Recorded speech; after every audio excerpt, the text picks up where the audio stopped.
Hey, it's Independence Sunday. That's right. It's Sunday for you Americans. It's actually my Monday. It's Monday morning in Australia, but we're here and we are fighting fit and fiddle. Freedom to make, right to repair. That's right, guys. Guys, we've got a great show today. Cosmic sponsored today's Independent Watch Talk. Today we're specializing in Grönefeld and Akrivia. Acrivia. You never heard of these before? Hey, we'll go through some basics. We'll get you an enthusiast. Okay, guys, let's run the stream. Let's get this link for Red Shovel. Of course, we love Red Shovel. You are welcome here. I tell you what, guys. Oh my God, Red Shovel, they've turned on the shovel. And Red Shovel, you're always welcome here. I like the way OC said, you went on the enemy stream. I thought we were friends, OC.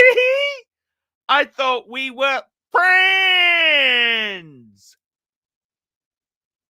Anyhow, we welcome everybody on the stream here. We like to have some independence. Let's run the intro. Let's get the guests. Jump on. Let's talk. Talk, wristwatches. Jump on. Let's fire up the hole. Fire up. Let's go, baby.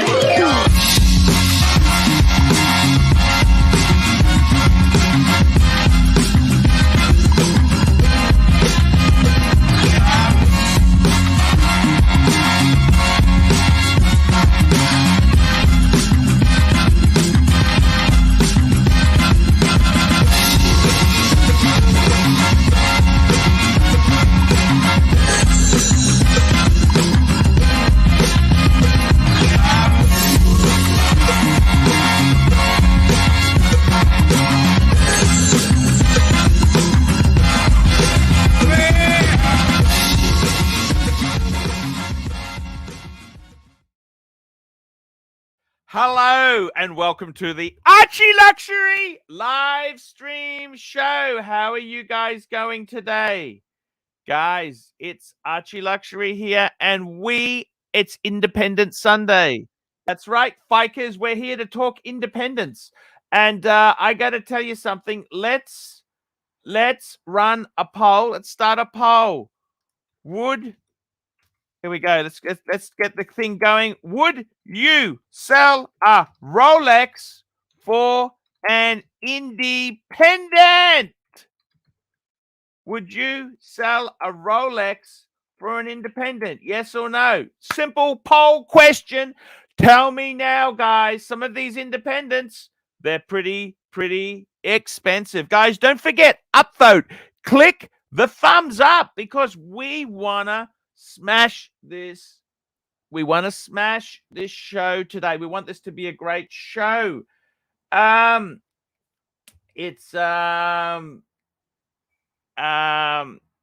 got to tell you there, guys, independence. Now, let's have a look. Let's have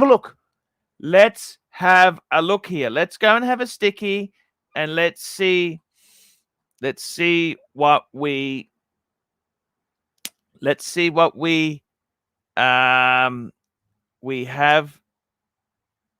to say here. So, guys, the independence. Oh, we got Rodent 3. Jin, hello, Mr. Jin. How are you? Hey, Arch. How's it going? Independence. What do you think of independence? Yes, no, maybe. Maybe no, maybe yes, maybe I don't have a clue. What do you think? In principle, it's okay as long as it's not a super band watch. Okay, let's have a look here. Well, let's look at Grunfeld. Do you know the Grunfeld brand itself? Have you heard of that brand before? Yes. Yeah, of course. What do you think of the... Speaking, we've got Saad jumping on the stream. Hello, Mr. General is in the house. Archie, I have a question from you. Yes, sir. Which is more scam, fashion or independent watch brands? That's a very good question. Well, I we think know Saad. fashion is a bigger scam. They're both scams, but I would say fashion is the bigger scam. Okay,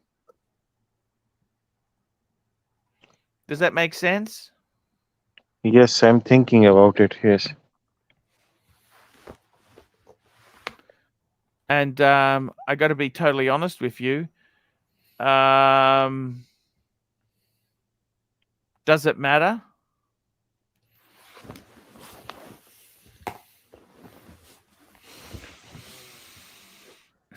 Archie, is watch business a scam? You know, everything can be considered a scam. The car No, business. health is not scam. Education is not scam. Um, these are essentials. Well, I Saad, don't. that Yeah. depends on which country you're talking about. But I mean, everybody needs health. Healthcare. You need education. You need basic Mhm. service providing. These kind of things. So I will never consider this a scam. But is watch business a scam? I mean, you go to these watch brands, you talk about them day and night, you beg them, you give them their money, and they treat you like pigs. They don't give you even their catalogs. They yeah, put but you I on mean, their waiting is that, lists.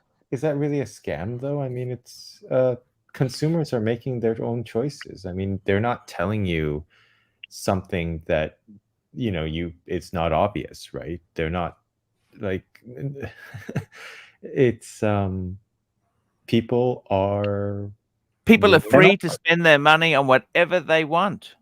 I mean, if people, you could say that people are gullible or they're kind of no, they are easily. controlling our minds, Archie. This is not, that we can spend the money the way we want. They've controlled our minds. This is what I No, want I to mean, tell you. how many minds do you think watch companies quote unquote control? I mean, it's a very, very, very small minority of people. Archie's mind is controlled. Well, I mean, that's Your mind is controlled. no, my mind is not controlled. Well, not by watches, at least.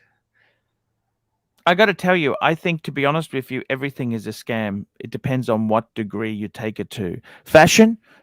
Look, without fashion, we wouldn't have developments. Okay, there's many things that you wouldn't even realize were developed from fashion, and we art and beauty has always been like when we look for a female partner, Saad, like when you're yourself, when you want to have an heir to do some breeding with, you want to find an attractive lady, so that your children would hopefully be attractive and they will be able to find their own partners down the track.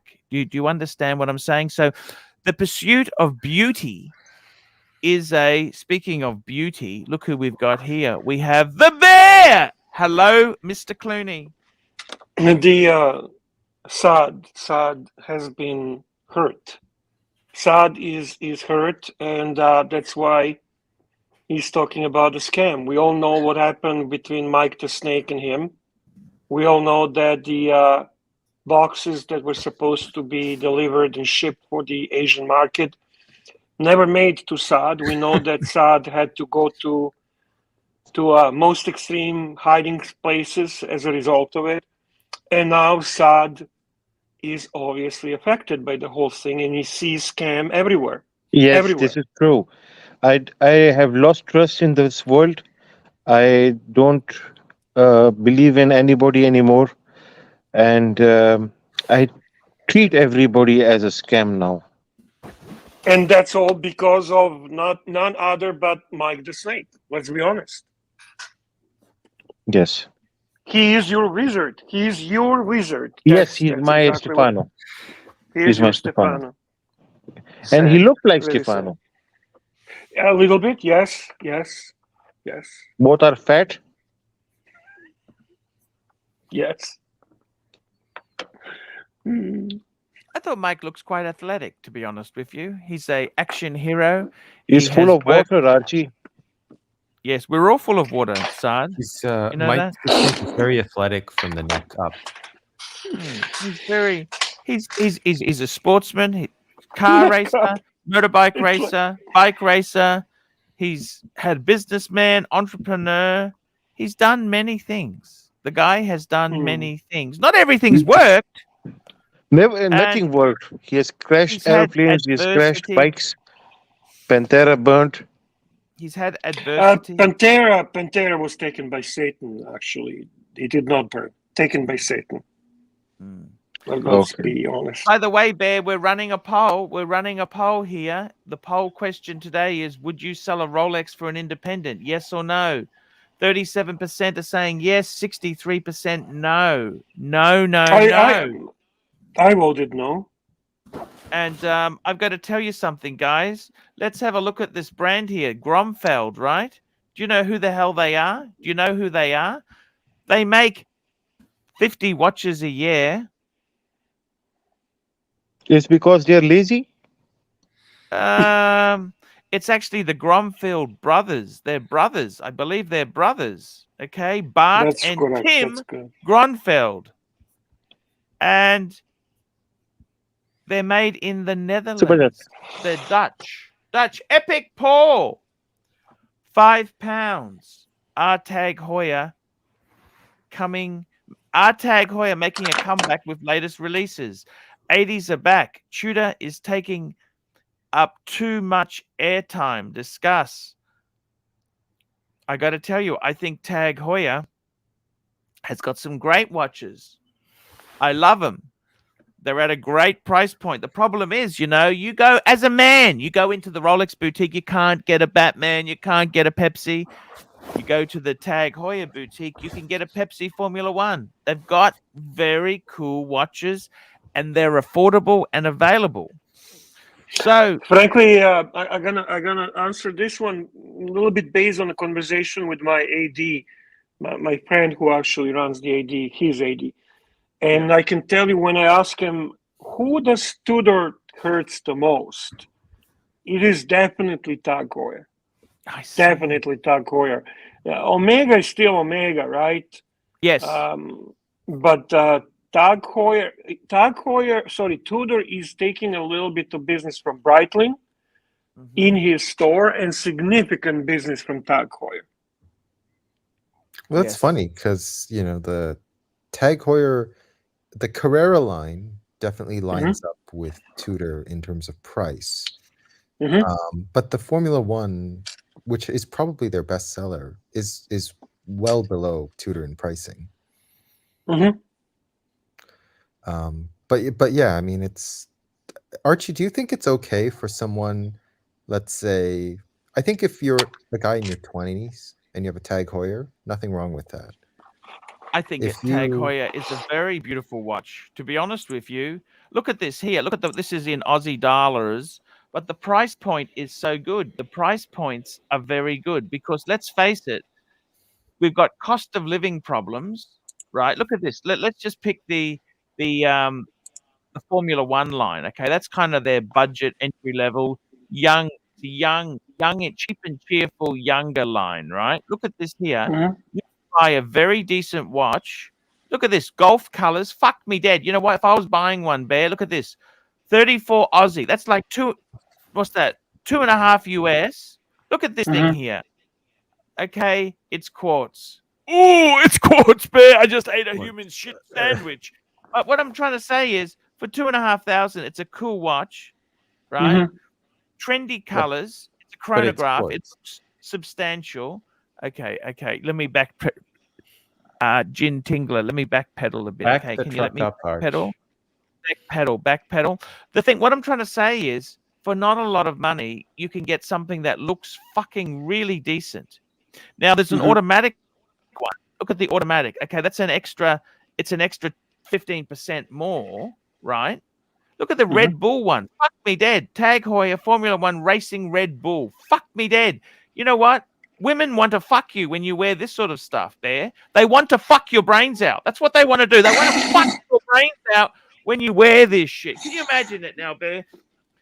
You know, you wear a Tag Heuer, you're a winner, chicken fucking dinner, microwaved on full heat. You know what I mean? Air fryer, Bear. No more microwaves. This is air fried chicken. Do you understand?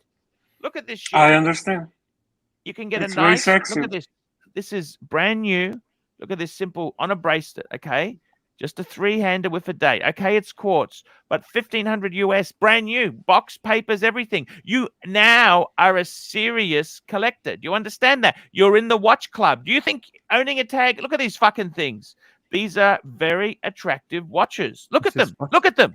Look at them. Archie, Look at them. Archie, Look at them. what is I'm happening? looking. This is fucking dog shit. You're looking at fucking quartz tag wires, and come on. But what I'm saying is, for a young I mean, guy, I mean, if it was I'm like looking. a Carrera or even like an Aqua Racer with like a real automatic movement, Yeah. I would be okay with that. But this is fucking dog shit. but Absolutely. this is the entry fucking level. dog The shit. young guy. No, but what I'm saying is, Tingler, talking the woman 22-year-old want to guy. fuck you. The woman want to fuck you if you No, wear this. they're not. They don't want to fuck you. They want to tell you to fuck off. Probably. Super chat, Archibald. Look, let me say this to you, okay? Super chat. We got a super chat in. Thank you so much there. Eric Paul. This is super chat. Okay. Okay, we did that one. Next one we've got is OC Jones Brooklyn, $2. Biggest scammer is performed by Yellow Hair Grifter. Biggest scam is performed by Yellow Hair Grifter. Speaking of scams, you noticed yesterday they got very jealous we had an okay day. Oh, that was hilarious. That was So hilarious. what do they do? So they try and fool us, right? So what they do is they start up a show, TG01, $100, $100, $100, $100, $100. In a matter of, it was like a 45-minute stream at Who the the very fuck do night. they think they're fooling? Who are they fooling? Can I ask you that? Well, they're snowflakes. Their snakes are susceptible to fooling. I mean, that's obvious. Who It's the working fuck do for. they think they're fooling? You know? Certainly not you and I. CB, $5. Mike the Snake has done all in his life but making holes in the water. Bundled sand and eat fire. There you go. There you go. Let me just say this to you guys. I don't think you seem to understand something. This tag Heuer's, right, for a young guy, we didn't say this is his last watch, but they have some. Look at this. There's different calibers here. Okay, Yeah, look at that's these. what I was saying, Arch. It's like if you're like a 25-year-old. Okay, here's automatic. These are automatic. 5,500 gets you a nice. Actually, you know what? You know something I just noticed here today? Mm-hmm. These ones don't look as cool as the quartz chronographs. They don't have the trendy colors. Okay, so maybe you want the quartz. Okay, so the Formula One is kind of their entry level. Hey, right? Archie, sorry to interrupt you, but the guest of honor regarding the tonight's show, as per our promise Higgy. to Cosmic, is Higgy, and he's here. So can you please drop the Yeah, I'm dropping the link now. The link is also pinned. It is also pinned. But hey, Higgy, jump on, man. We love to have our Higgy. So to answer your question, these Formula Ones, guess what? They're affordable. They're available in the store. It's a first watch. You're always going to make mistakes. Okay, you're always going to make mistakes. I kind of like this the golf version one. I have to be honest. I kind of like that. Golf one, yeah. So is that wrong? Is that wrong? You're breaking up. Slightly more expensive, right? You're breaking up, buddy. The Aqua Race is slightly more expensive, right? He can't see the pinned link, so can you drop the link for him? I'm dropping it. I've dropped it half a dozen times. What's he doing? So drop it again. Super chat from Epic Paul. £5. Epic Paul, £5. You didn't discuss my super chat. You went straight to Formula One quartz, not the higher end new releases like the Carrera glass box.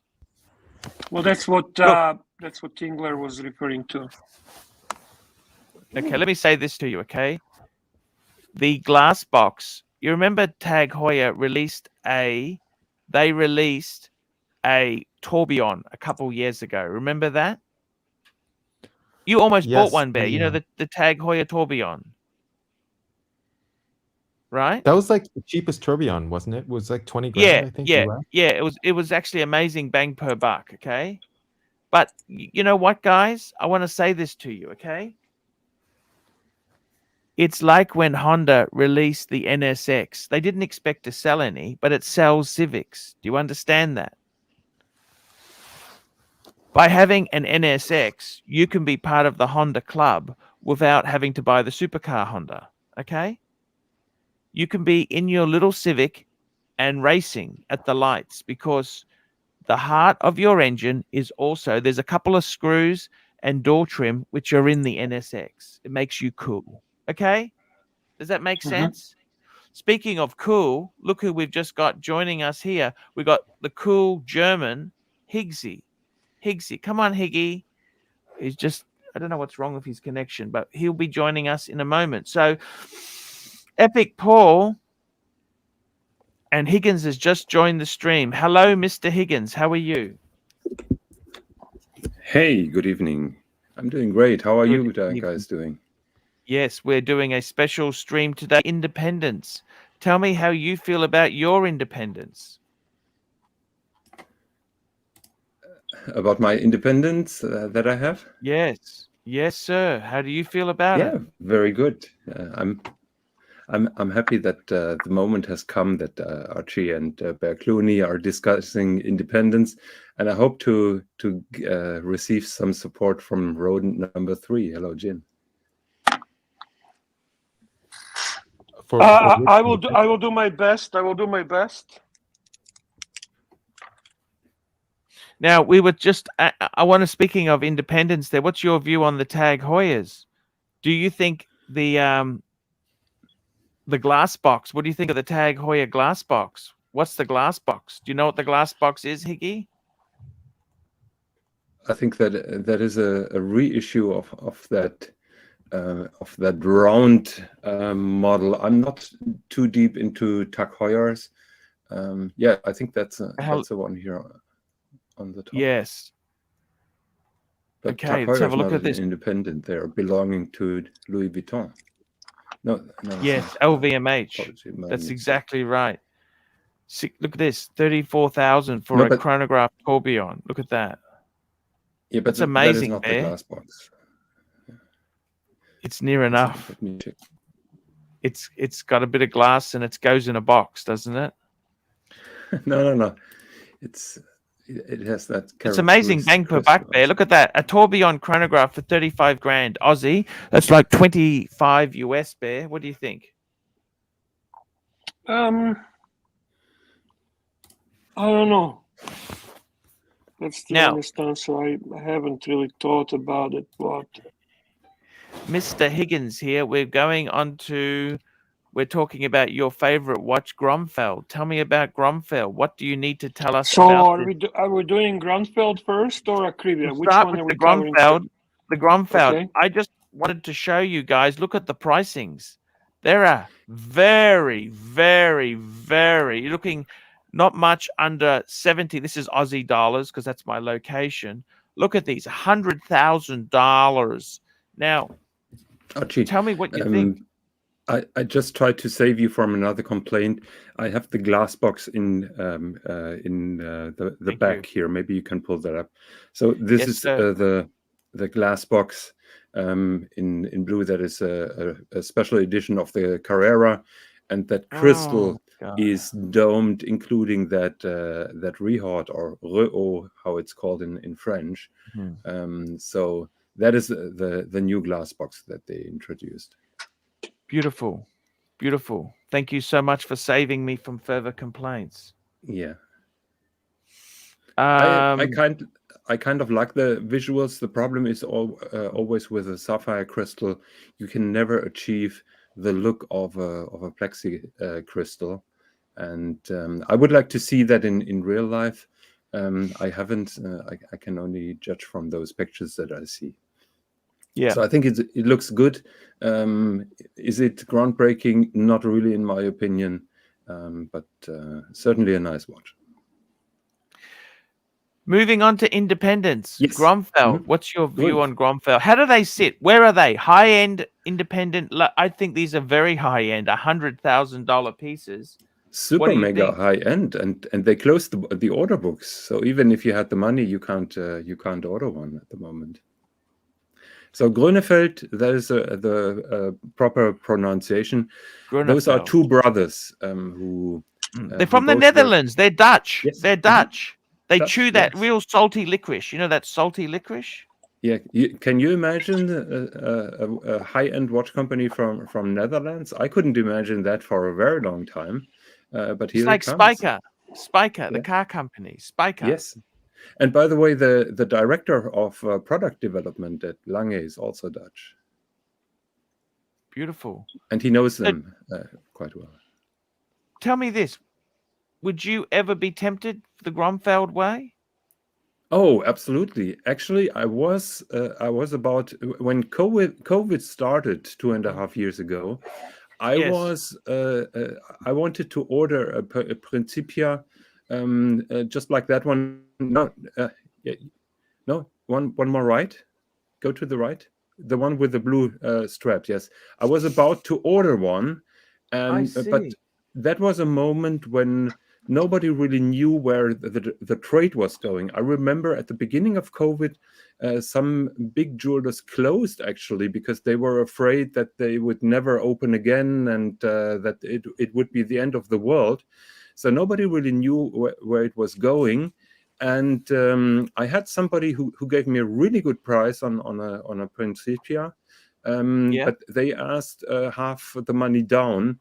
And I told them, look, I don't know if you exist in a half a year or in 1 year when the watch is being delivered, and I'm really Good afraid point. that I'm gonna lose my down payment. And I didn't order it. Of course, now I'm biting my butt, and the dealer still does exist, and his business is better than ever. Doing better than ever. Yeah. So yeah, we all do make mistakes. When you open the Grönefeld web page, the first thing that pops up is the apology that they cannot take any orders at the moment because everything is sold out. Holy Yeah, and shit. that happens with a lot of independents. Actually, in the last couple of years, the independents got such a boom in appreciation and orders. They simply can't catch up, and it's also a supply chain issue. Because they can't get the parts that they need to make their incredible watches. That's absolutely. Now tell me this: that particular model there, how much was this model going to be? So this is a Grunfeld 1941 Principia automatic. How much are you looking at? Price ballpark. Back then, I think we were talking about 30,000 euros, and that's a salmon dial. That's a salmon dial. Yeah, it's a salmon-colored dial. Yes.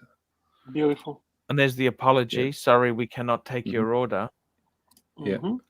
So here is the Principia 1941. By the way, 1941 is the date, the birth year of their father, who founded the company. It's still they're still having a small jewelry shop in that little town where they're living.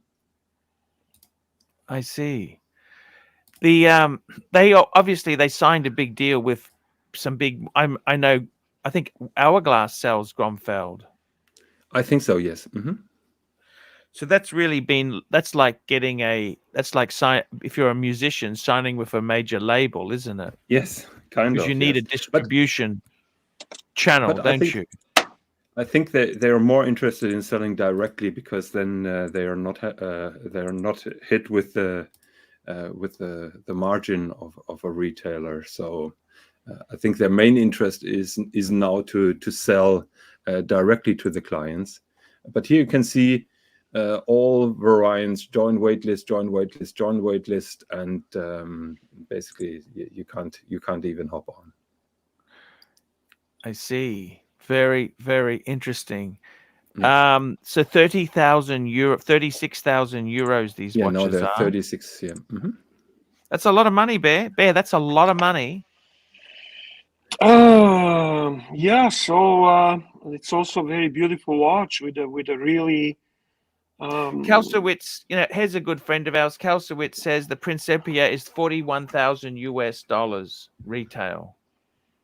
There you go. Now, how does Grunfeld compare to like a brand like Lorient Ferrier? How does the pecking order? I would see them as they're equal. above. I think they're a little bit above. You think they're above? Okay. Yeah. I think they're equal because Laurent Ferrier is also an incredible brand who has incredible movements. But if Bear sees them above, then that's totally fine. CB $5. They make less than 200 per year. No wonder. How many staff do they? Yeah. How many staff do they have there, Jonathan? That I can't tell you. I think they're having probably 4 or 5 other watchmakers, and then you have the brothers who are heavyweights in horology. By the way, the Grönefeld brothers have been working for a long time at Renault Papi, which is now AP, and they were working on all those crazy movements that you can see in other brands. So. Yes.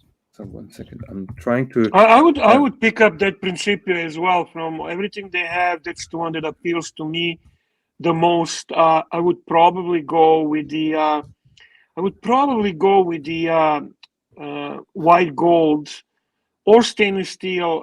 The sky blue dial, the baby blue dial. I think that's gorgeous. Gorgeous. That was also an alternative and something that I considered. Yes, That's the blue one here. Yeah, they've also got some complication pieces. Look at these here. What the fuck? They've also got some complications. How do you feel towards the complications, Bear? Well, I think they would be beyond my financial ability. I think they're beautiful. I love that.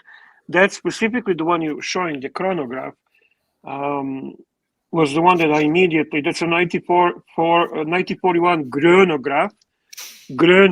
And how we doing, boys? And hey, we got Kelsowitz has joined the stream.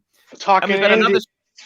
Yes, we're talking indies today. There, Hisham Habibi, 900. Do you realize how much that is there? Indian rupiah. Do you realize how much money that is? No. I realize that this is our friend, and it's so nice to see him after such a long time.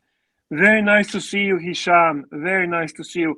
Hi, Bear, Arch, Bear and Gin, 5960G or 3220G. Salmon dial.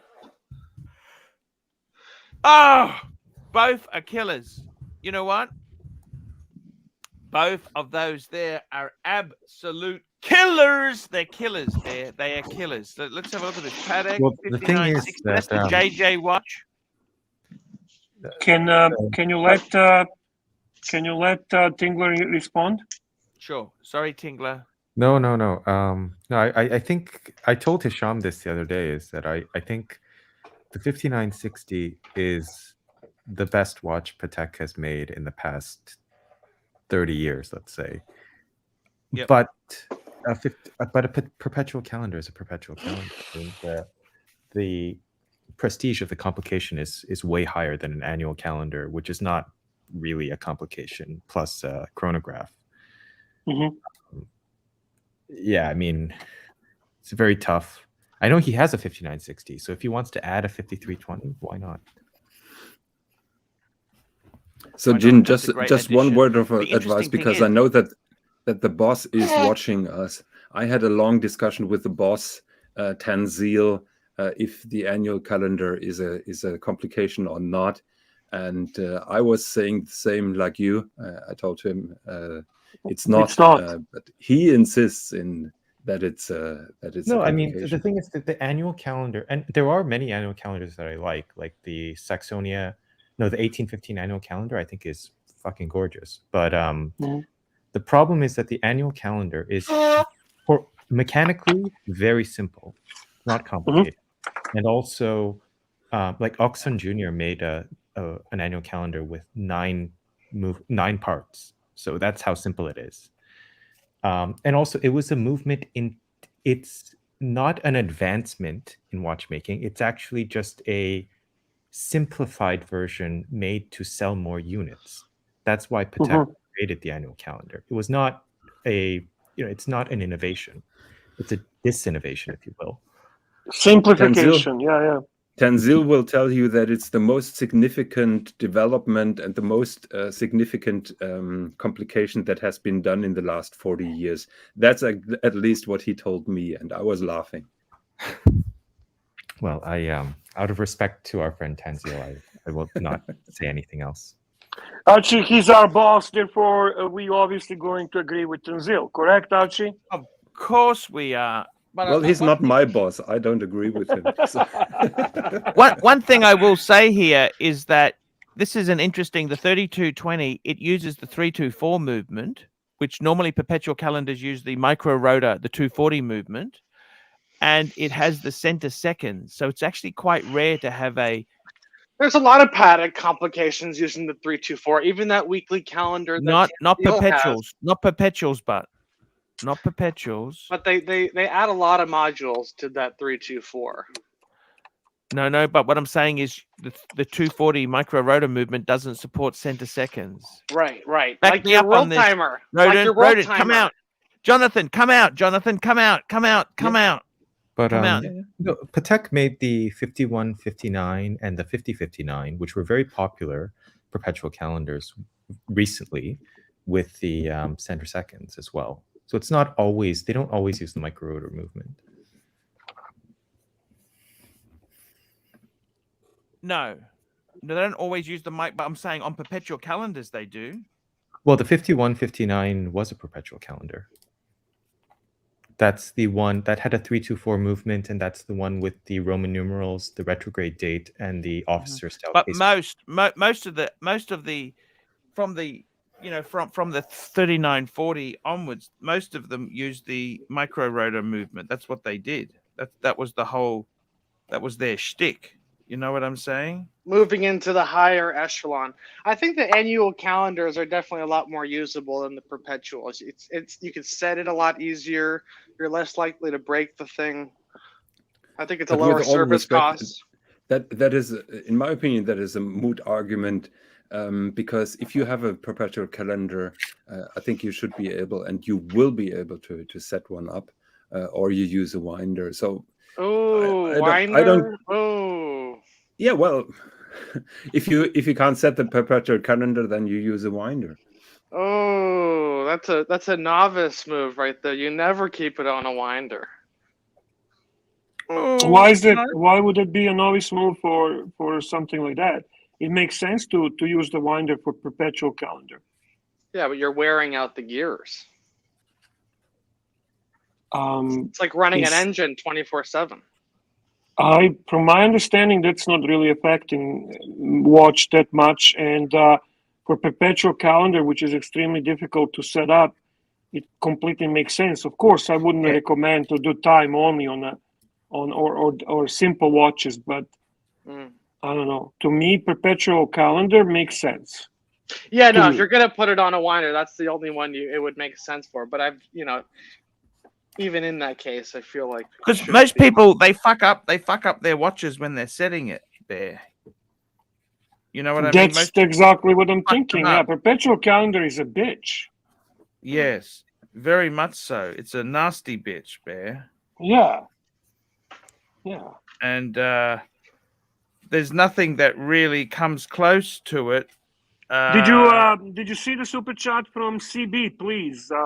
CB, yes, sir. We've got a great super chat from CB, $5. So to answer your question, Hisham, go with the Patek. Go with the Patek. Can you guys hear me? Yeah. Okay, because I think I lost the internet for a second. Here we go, CB. What do you mean go with the Patek? They're both Pateks. I know, I'm being sarcastic. I would go, personally, I'd go with the 5320 myself. Okay, and you CB. Jin, and you? It's hard. 5960. It's not the correct. There you go. But I like. That's a great one. There's no wrong answer there. There is no wrong answer, but I just gave you my opinion, what I prefer more. It doesn't mean there's nothing wrong with the other choice. Here we go. CB, $5. Their stick is they have all the bridges and plates in steel, and you can imagine how hard that is to hand finish. That's true. He's talking about the Grönfelds. Yeah, he's talking about Grönefeld. And I have an image in the back to illustrate that. Yes, he does. Look at this. So CB is right. Their bridges are in steel, which are more difficult to handle and to decorate and to cut and to polish than traditional bridges that are made out of German silver or brass or gold in the case of FP Journe. But their special thing is that they're going away from the traditional Genevan way of decorating movement parts and movement bridges. So usually you have a flat bridge when a watch comes out of Geneva, and then they add some Geneva stripes, they add some anglage, and that's it. What Grönefeld is doing is they negative engrave or they curve out the flat part of the bridge, and they have those raised walls then, and those are then englaged and hand finished. So it gives you a totally different visual and a totally different optics as well. So you can identify a Grönefeld movement just from its look within a second. And because Rolex use steel parts, don't they, for their movements? No, Jonathan. no, They're not finishing it like this though. And there's 3 ways of finishing. They're doing the media blasting, the satin finish, and then the mirror polish, which makes it even more complicated. You know, another thing, Paul, that a lot of people don't bring up, you go to a Patek, you have dozens and dozens of people making your watch. It goes from one person to the next. Grönefeld, it's one person. He spends 6 weeks just finishing the watch. It's pretty amazing. A lot of time. Just one correction. Rolex is not using steel parts for their bridges. Those are brass parts that are nickel plated. Okay, good. Mike the Snake joins the stream. Patek Philippe, $7. Archie, do you prefer sacre retort, Viennese cake? Shocker. It's not sacre retort, for God's sake. Sacre tort. Sacre retort. Jesus Christ. Archie. Okay, or black forest cake. Glad to see Higgins talking about the best brand, Patek Philippe. My pleasure. I prefer Schacher Tort personally. I love Black Forest Cake as well. It's a tough choice between those two. You're a lucky man to have opportunity to have either one. And I envy you if you had either one today. And that's all I can say about that. Now, talking about best brand Patek Philippe, well, that's between you and Higgy. Yeah, we have this discussion ongoing, and it's quite controversial. But there is no doubt about that. That in auctions, all the iconic Patek Philippe models are doing really great, and over history, Patek Philippe is a fantastic brand, and is the most significant brand. So no doubt about that. I say. Oh, it's Michael here again. Oh, hello.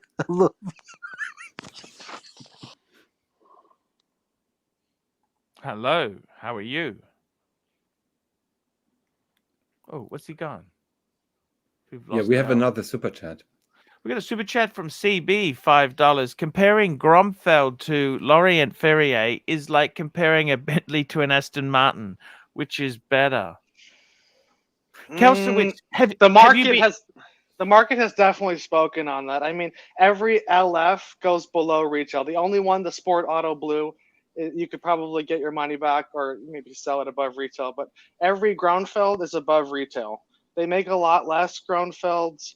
LF they outsource a lot of their stuff too. Their main natural escapement was the collaboration with Barbacini and Navas. So it's like everything Grönefeld does is all in-house. So there are some differences, but yeah, you're right. It is like comparing Bentley and Aston Martin, but the secondary market, it's definitely stronger on Grönefeld.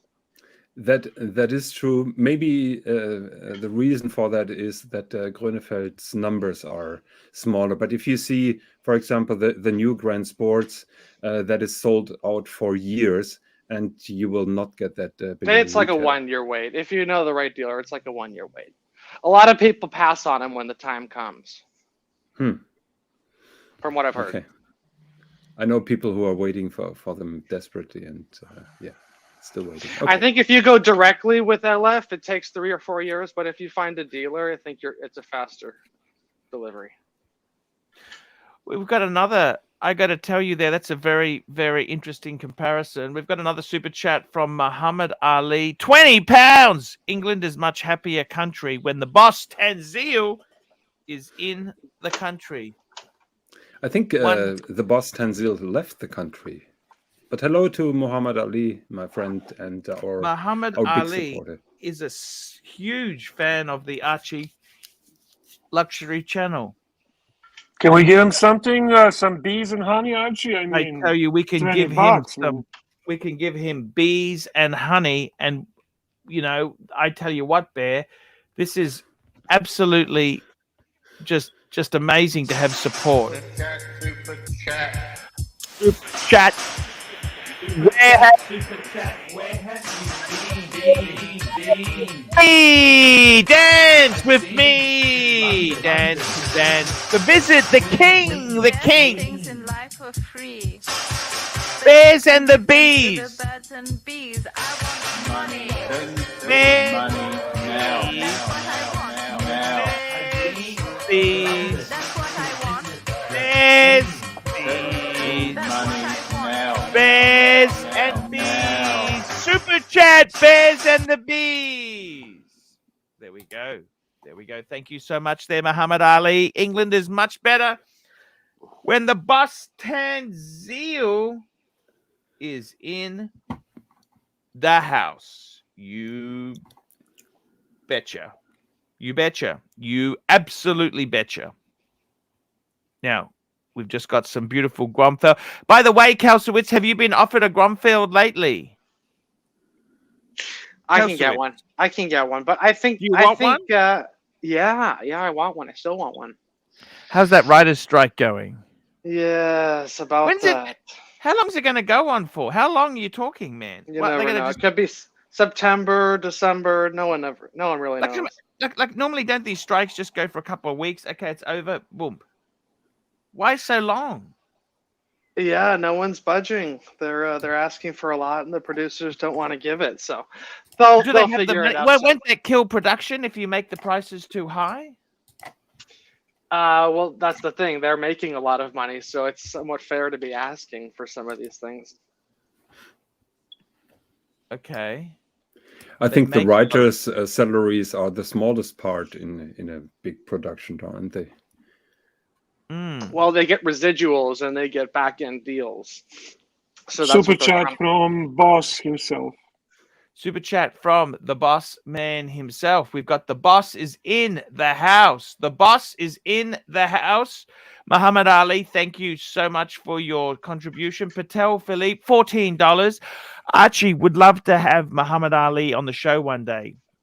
We spent a lot of time talking about his journey, and he has a great story to tell. Best part of the trip was hearing ABC and Muhammad Ali's journey. Yes, we would love to have you on the stream. Tanzil, arrange it.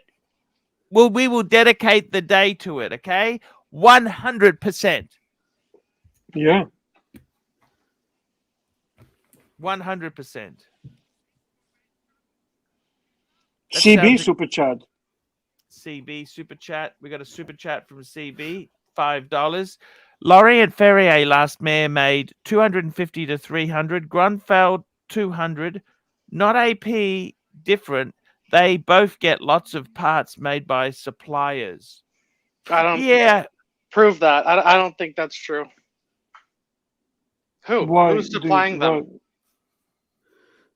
Supplying them what?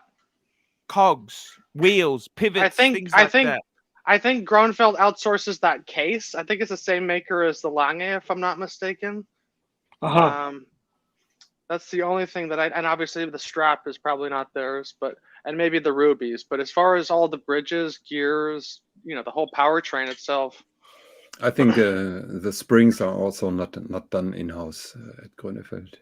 hairsprings, mainsprings. Yes. Believe it or not, Rolex is one of the few people who does so much stuff in-house. In fact, they have their own gold smelter. Smelter! What I like about the Grönefeld is even though you're paying crazy money, you know, it's similar to Patek money. You're not paying for the marketing. You know, you're not paying for all those ADs to be open, the commercials. You're just paying for the craftsmanship itself, you know. Super chat. Super chat. Let's have a go. No, I'm just singing in my head. $5. Oh. They all have suppliers doing most of the parts. If they do all inside, they can make 10 per year. I have visited both. There we go. So they do well. That's expected. Is there anything wrong with that? Is that bad? No, I mean if it's a generic part that's like like something like a ruby or something where it's just like a dime a dozen, I guess that makes sense. Well, what about the bridges and that the base for the bridges? No, I think you got to do that yourself. I mean, I think that then you start getting into IWC. Have you ever heard of Alibaba? What do you think Alibaba does? Okay. That's not going to happen with Grönefeld and Laurent Ferrier. But I agree with CB. Laurent Ferrier was over 30 years at Patek, if I know that correctly, quite some time. Then isn't it time to retire then? Oh, he has a lot of life in his body and a lot of creativity. So I think it's fantastic that those people step out and do their own thing, and it enriches the market and the supply. And we can pick and choose. Isn't that a great thing? Another thing is, as far as longevity, there's a lot of rumor around Laurent Ferrier having financial problems, and I've heard that even Laurent himself is just a small stakeholder in his own company now. They have all sorts of investors, and rumor has it they've sold out a lot of the equity. Super chat. Where have you been? CB, $5. Cases, gears, dials, etc. Not generics. They design, have parts made exclusively. At the end, they hand finish lots of parts and assemble. Makes sense. And I agree again with CB, because you have to keep in mind that those are very small companies, and you have to have sophisticated machines, multiples of them, to produce the watch parts. Where the difference later starts is then how you finish those movement parts. So I haven't visited Laurent Ferrier and I haven't visited Grönefeld, but I think it's not really relevant who is making those raw bridges. It comes down later than who finished this then, or who has the idea, or who provides the design and the architecture of those things, then how they look like. Tell me this: what do you think is the better finishing, Jonathan? Grunfeld or Laurier? I think it's a no question. Go ahead, Jonathan.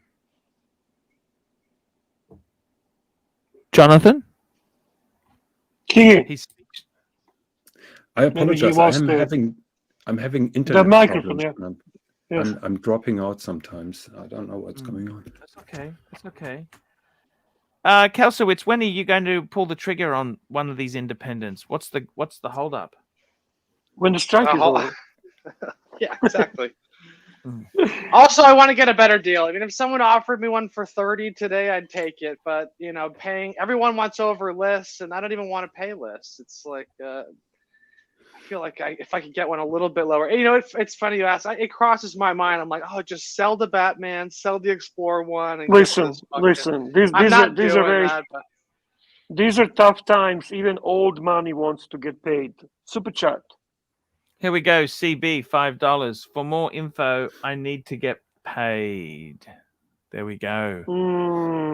So let's get Jonathan's opinion. You asked him who finishes the watch better, LF or Grönefeld? Yes. Well, Grönefeld has the more innovative way of finishing their movements, while Laurent Ferrier is more of the traditional on the traditional side. I personally have the slighter edge on Grönefeld, but still, I refuse. I refuse to put Laurent Ferrier down just because of secondary market value or any shenanigans. Their watches are top notch. I think just looking at it as a watch, not even looking at secondary market, I think Gronefeld's a much better finished watch. I mean, and LF, a little more classic in the design, but they still do the ruthenium plating on their movements. If you just put them next to each other, especially with the loop, the Grönefeld has just a lot more happening. You could just see more time went into it. You have the natural escapement on the Laurent Ferrier. You have the micro rotor on the Laurent Ferrier. You have a very fine design of the buttons of the hands. I would say that the dials on the Laurent Ferrier are nicer. So there is a lot of things to love with Laurent Ferrier. So it is all personal preference, and if you prefer Grönefeld, that is totally fine. So do I, because it is, to me, it's the more modern take on watchmaking, and that is what I appreciate with Grönefeld.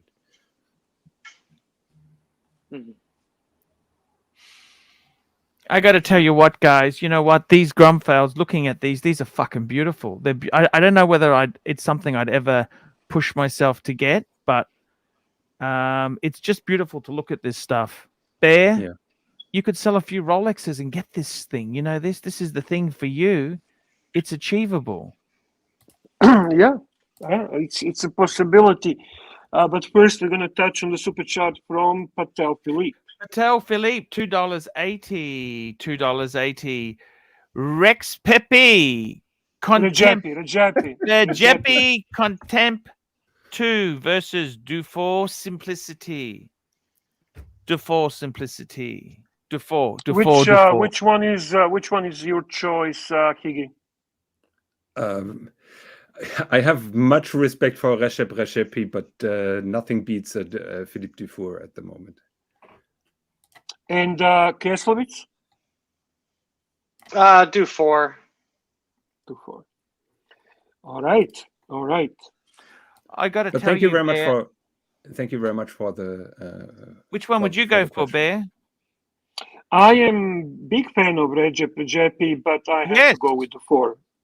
If I could pronounce it, I might be a bigger fan, Bear. You know that? I have been following him from very early stages, and he's a very talented guy. I love his designs. I love his watches, and I love him as a person. I think he's a wonderful guy. You mean Regepi? Yes, sir. Mm-hmm. Humble man, very humble man. And super very talented. I think. Really talented man. Yes. I hope that we can talk later about his watches and what he does. Yeah, that's how he does coming up. Things. So yeah. Mm-hmm. So Archie, you were touching the Grönefeld chronograph, which is called the chronograph, and I would like to show the reset process of this particular watch. Yes. Yes. Grönefeld solved a problem that didn't really exist, but it's still nice that they put a lot of innovation into that watch.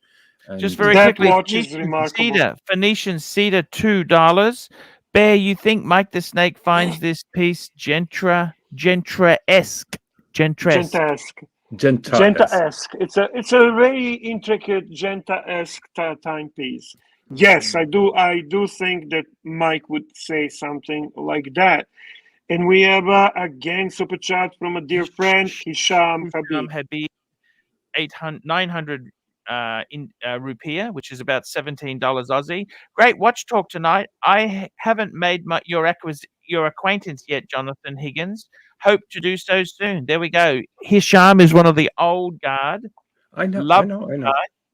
Beautiful he knows guy. Hisham. Actually, I'm super happy to see Hisham because I've been watching when he and the Rodent number 3 were part of the panel, and that is where I started watching ArchieLuxury. And of course, I know him, and he has been missed, and I'm happy to see him back.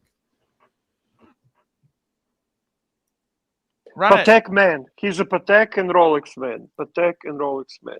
Yes. Nothing wrong with that. No. Okay, so Let's talk about the slow reset here. yeah, the slow reset. So the Grönefeld brothers say that the reset process in a chronograph is something very tough and hard on the movement and on the hands, and You're slamming the parts. Yeah, they created a mechanism that slows down that reset process to 1, 2, 3 seconds. And this video shows it. So in the center here, you can see the chronograph hand, and the chronograph has been engaged.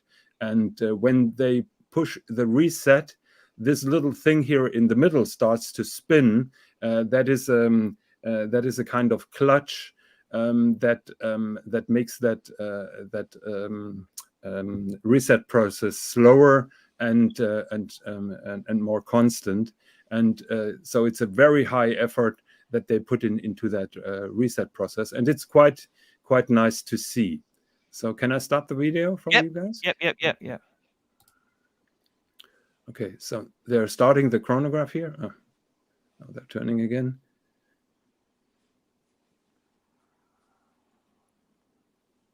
They stop it, and now the reset. Oh, it slows it down. I see. 1 second. Okay, here it goes again. Wow, okay, there. Stop, and now reset. So that reset process then takes 2 seconds around, and that is their innovation. And this is called a governor, which is also used in a minute repeater, for example. That is a skinny thing. A centrifugal regulator. Yes, centrifugal. That was the word. They say it's used to control the speed of chiming repeaters. Yes. Yes, it is very simple. So he basically reused the mechanism or found a way to adapt it into a chronograph reset. You know why they need that centrifugal regulator? Why? So in a minute repeater, for example, last week I've been talking about springs. So the torque of a spring that is fully wound is higher than when it's almost running down. So you have the similar problem with a minute repeater, where you charge a spring and then the energy of the spring is released to make those chimes. So if you don't regulate that speed, you will have, for example, if a watch chimes 10 times, you want to have it chime 10 times and the intervals being constant. So ding, ding, ding, ding, ding. You want that. If you don't use a regulator at the beginning, it chimes faster than at the end. So you will have a chime like ding, ding, ding, ding, ding, ding, ding, ding, ding, ding, ding. And that is what you don't want. And that is why you need this centrifugal regulator, because he takes the edge from the fully wound spring, slows it down, and then when the spring loses the power, then it lets the entire thing speed up. I see. Super chat from my good friend CB, $5. I am sorry. I deeply respect PD. Who's PD? Philippe Dufour, best finish in the world, a great maestro. He is doing all by his own, but they are boring designs. My opinion. So what does he tell us? He respects Philippe Dufour, but he would prefer Recepi. I don't know what he tries to say.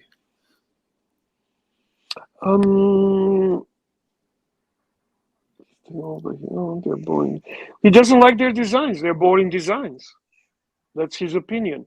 So respects Philippe Dufour, but probably wouldn't pick Philippe Dufour.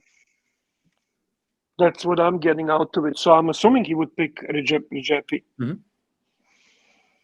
Yeah, he's agreeing with you. He says yes, Higgins, correct. Okay. You know, a nice thing about the Gronefelds too that I didn't notice till I tried it on. If you look at the side profile of the lugs, I'm not sure if it comes up in photos, but it matches the pin buckle. It's like the same silhouette and profile that they match with the side profile of the pin buckle. It's a really, small thing, but it's nice. It's a nice touch. 1 second, I'm trying to. They're both it's kind of scalloped out. If you look at the, from a direct profile. Yeah. Yeah, there you go. They make that watch, by the way, Archie, that chronograph, they make it in tantalum and steel. Tantalum is very interesting material. Yeah, but all are sold out. AP plays around with tantalum. I've seen it. Remember they had a lot of FP Shorn. That's their the Chronomet Blue. Yes. That's right. It's a weird metal. It's weird shit. Yes. Mm-hmm. Well, there was a rumor going around that FP Shorn was trying to keep that exclusive, and I guess it somehow leaked. But who knows the story? Super chat from Patek Philippe. $7. Grand Seiko SBGD 201 versus Grönefeld 1941 Principa. Oh God! Be careful. Question. This is all for. This is for Higgins. Well, isn't this the? Go ahead. I may surprise Bear Clooney, but let me explain. So I would prefer the Grand Seiko SBGD. You did not surprise me. You did not. But this is not just any Grand Seiko. This is Actually, bringing it up. Seiko. This is ABC's Grand Seiko, and to me, people always come before watches.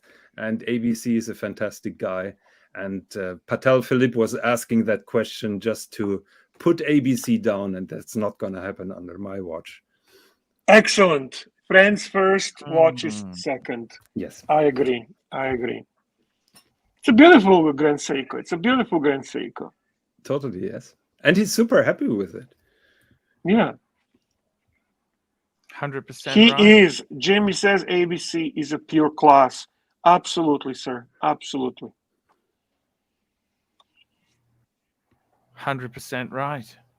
It's I got to tell you, it's that Grand Seiko, the finishing on that. Jokes aside, I actually wanted to go down the Grand Seiko rabbit hole, and I still might do that, Bear. The jiu-jitsu polishing, the finish on it at that price point is what makes Grand Seiko so amazing. Hey, I owned 4 of them, so I could not blame you. The one thing is what I say, the other thing is what I actually do. Yes. Okay, now we got slightly sidetracked by the boss. Yes. Boss is trolling us. That's what I think he's doing. That's what he does usually. Yes. He tells you, Archie, you brought the wrong Grand Seiko. By the way, SBGD 201. SBGD 201. Yeah. SBGD. Yeah, that's what I had here. Okay. I can't see. It's too small for me to see what you're doing. GD. D as a delta. It still comes up like this, Bear. I don't know why. Maybe he's made a mistake. Yeah, fuck him. Okay. He's trolling us enough. You want to troll us? Throw $20, okay? Never mind. It's $2 things. What the fuck? And we got. Oh shit! Actually, now Archie tricked me because Tanzil was asking about a micro artist studio watch and not ABC's watch. So that is the SBGD. This is the one you've got. You've got this one, don't you? No. I have no. This is one. the one. Mike the Snake joins the chat. What's up, Mike? Hi guys. This watch is very, very. That's beautiful, Grand Seiko. I find it very intricate and gentesque. It's a very gentesque watch. Welcome, Mikey. I bet you haven't said those words at all Fuck, until I came along. I was waiting for you to show up to do that. That's great. I love you, Bear. I truly do, man. You're the fucking best, man. Thank you, Mike. I really like that the watch there was pictured just before this one that had the real sloping lines. There was a side view. The Grönefeld. Kind of had the hogged out that one. Scalloped lugs. Scalloped lugs, exactly. That's not hogged out. That's an Okie term for the same thing. You know, another thing interesting about the lugs themselves, from what I hear, they open up the case and they set the lug inside and they weld it on both sides. The point being, you can take the lugs off when they go to refinish the case. When they polish the case, they could take the lugs off and get into all those crevices and then reattach them, from what I've heard. Wow. You can, really but that is the way some independents do. So yeah. What watch is this? So that is a Grönefeld Principia. 1 second. Made I'll by show you how it looks like. Grönefeld? Yes. Grunfeld? Grunfeld? Feld? Grönefeld. Okay. 1941 Principia. Well, I find this watch absolutely fucking off the hook. Ostrich leather on the strap. If you want to say it the correct way, it's the that's Dutch. one of my favorite materials. They have the hard G. It's Grönefeld. Grönefeld. Excuse me. Is it a German brand? Dutch. Dutch. Okay, well, the Dutch is German, isn't it? Pretty much. No. You look at be the careful. bottom of the dial. It says the Netherlands. Mike, you should go to the Netherlands and tell them that. Yes. Mike, you would love it. Mike needs to go to Amsterdam. Geometry. Okay, so you got to forgive me. Wait a second. Didn't you live in Amsterdam at one point? I'm not being funny. I'm actually asking serious No, I lived in France. France. Sorry. I knew we were in Europe. It was in Strasbourg and a little town called Haguenau, and it was up near Alsace-Lorraine, which is the area between France and Germany, where a lot of fighting went on, and they actually have their own little sub-language that's kind of a combination of the two, French and German. But I lived there for like 3 months or so over a summer. As I was too young to appreciate like really the gift that I was given in the trip itself, and I was just a 15, 16-year-old kid still going through puberty, just forming my identity. Just kind of like said, okay, sure, I'll go, and I went there and had fun. But I learned a lot more after the fact, over the years, thinking back, like, wow, and someday I'd like to go back. I'd love to go back there and say hi to the family I stayed with, and go to some of the places they wanted me to go to instead of us just going and fucking off flying radio-controlled airplanes, which is all we did while me and Jean-Christophe were there. But anyways, I didn't mean to take things off subject. Caliber 9R01. Who's this? Oh, yes. Grand Seiko. I think we should give the boss some of for his money's worth. So he was asking about this Grand Seiko that has a platinum case, and it has that Caliber 9R01. That is an 8-day power reserve movement, spring drive, made by the Micro Artist Studio, which I appreciate a lot. But I'm not a friend of this particular watch because it's really big. It's huge, and it's very thick. So I personally am not a fan of this particular watch because it's really a chunky thing on your wrist. I think it's 43, very high because of that high power reserve. It needs a lot of space for the mainspring. So I would prefer the Grönefeld over that. Okay. I really do hate how, I mean, on one hand, I kind of respect, very grudgingly kind of respect, that they embrace spring drive to the extent where their highest end pieces use spring drive, but it's soulless.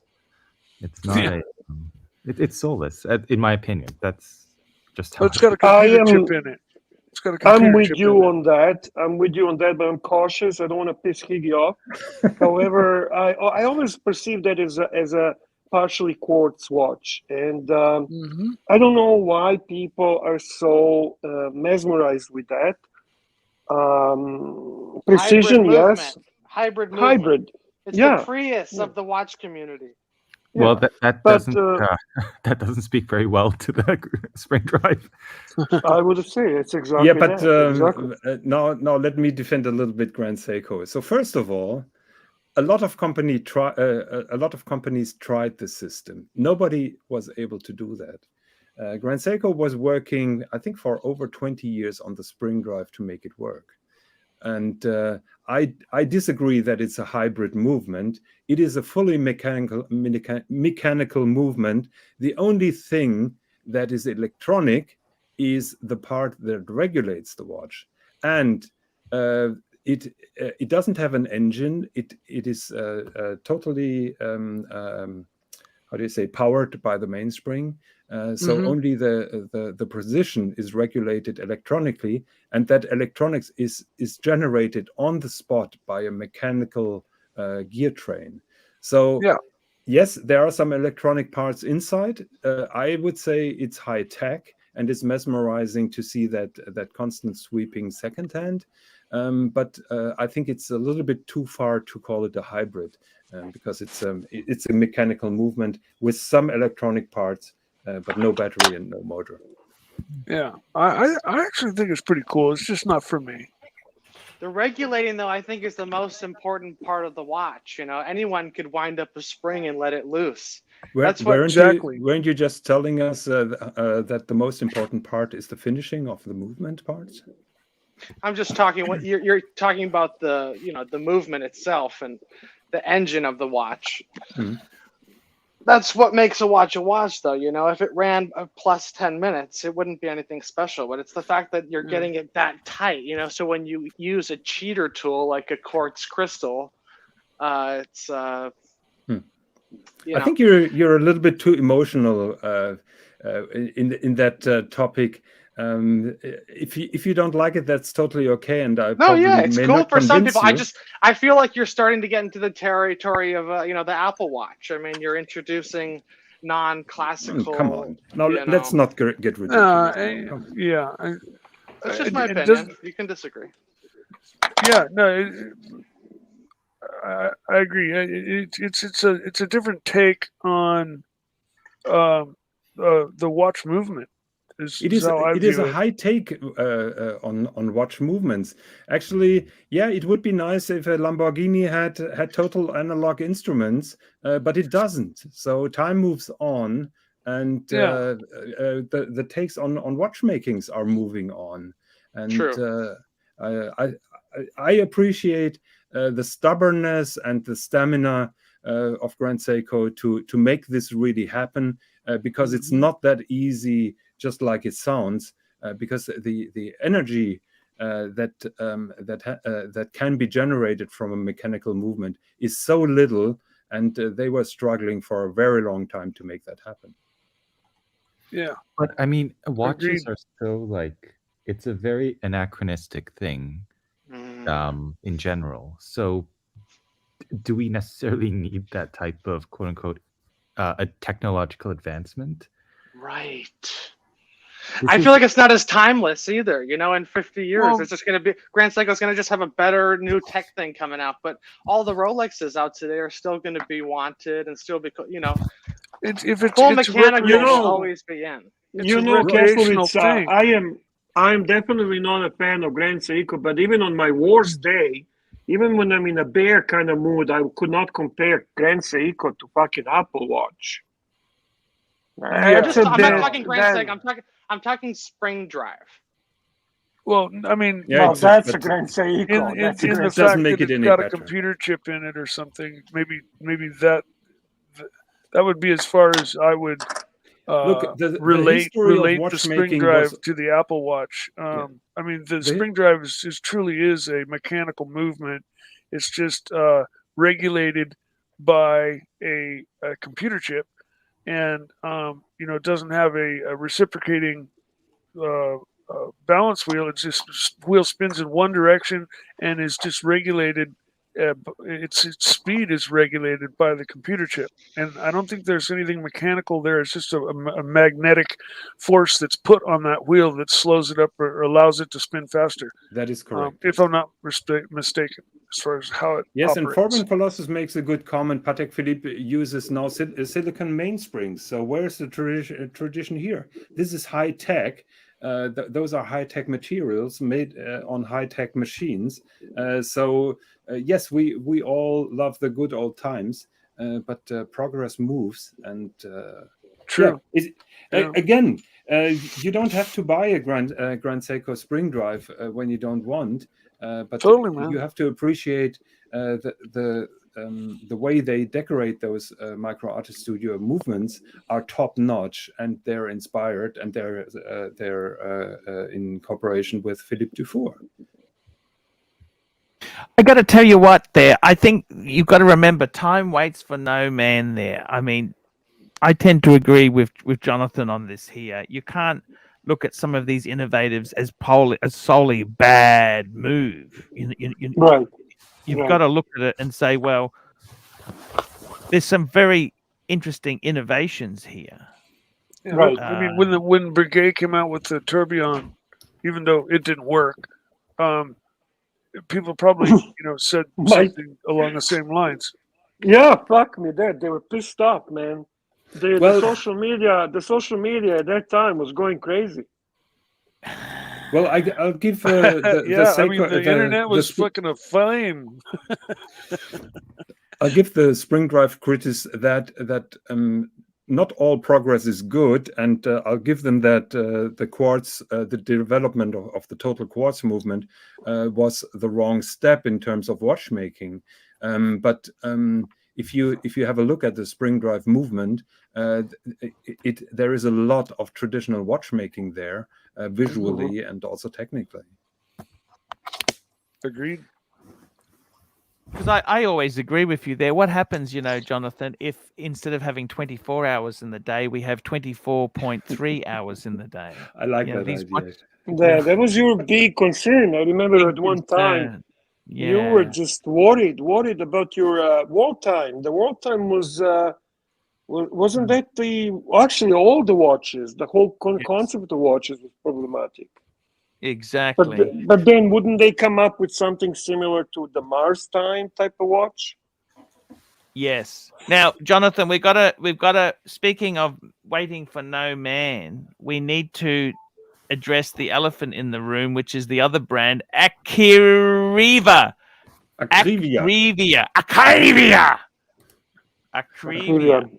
Now, I've done a bit of research on this bear. Excellent. I have actually done some research because I want to bring this up. I picture you in that cardigan, with the elbow patches and your glasses, smoking a pipe and doing a research on Acrivia. Proper Houdinki approach. I love it. Now look at this. This was this here introducing the Rex Hip returns with a sequel. This is the what look at this here. This is the We don't see anything. We can't see it. Share the screen. Okay, here we go. Look at this. Da da da. Is that not? Isn't that just amazing? Absolute. Look at that there, Bear. Look at that there. Yep. Definitely. That is the brand that you love, Bear. That's the brand. And I've got to tell you, honestly, you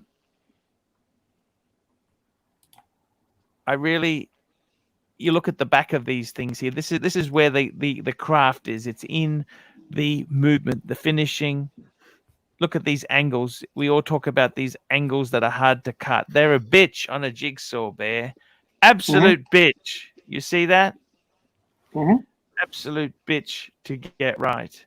And Jonathan, fill us in, please. Fill us in here. What is this, Jonathan? Tell me, Jonathan.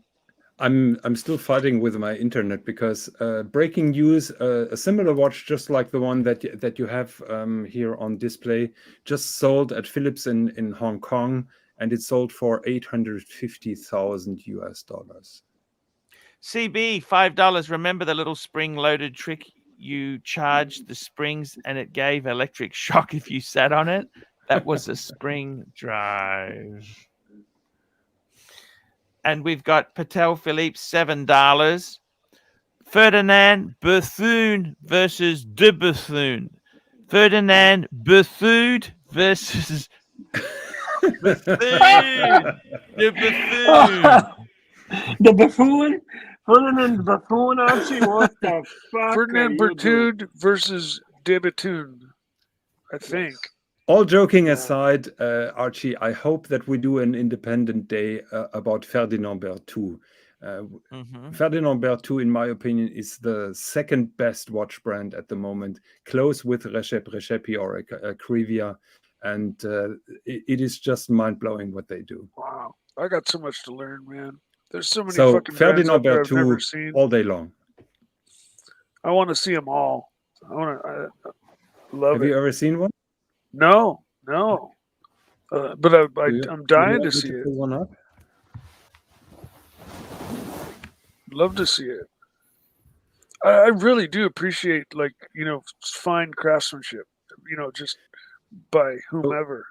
So Ferdinand Berthoud is one of those Phoenix brands that Patek Philippe prepares to shit on.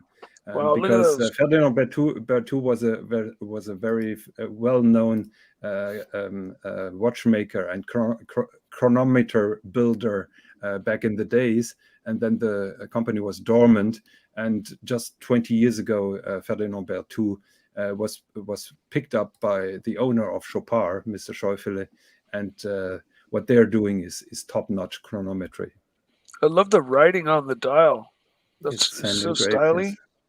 What I like is their movement, because they have a constant force, fusée and chain, and combined with the tourbillon, that is just outstanding what they're doing. Oh, okay.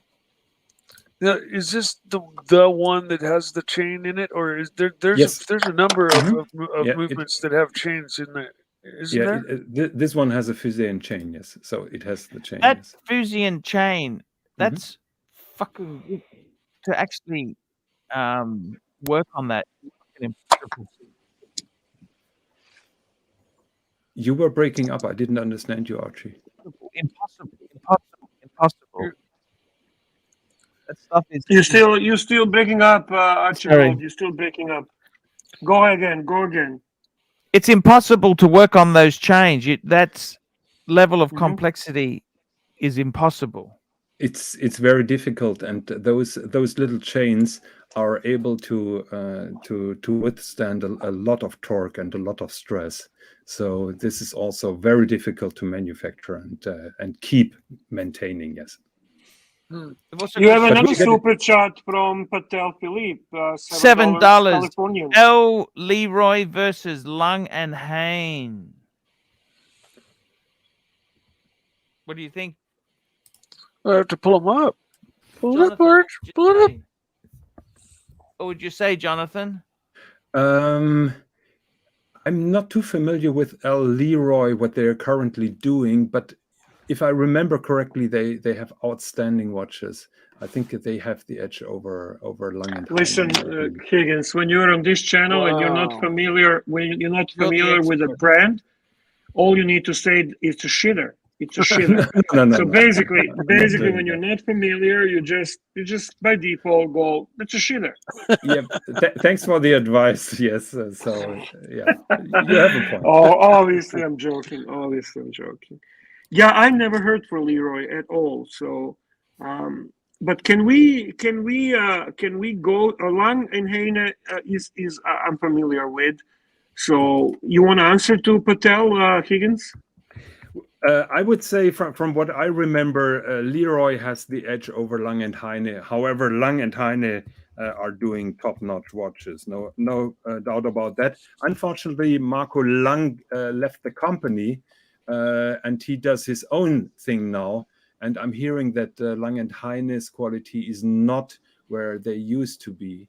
But maybe Kalsowitz can fill us in. Is Kalsowitz still with us? Yes. No, I'm not familiar with this brand. I'm not able to say.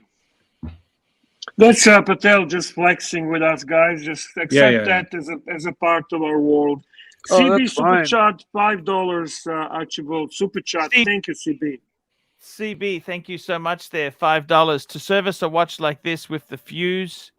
Is talking about the chain, Fusian chain, and tourbillon must cost at least $200 to $300.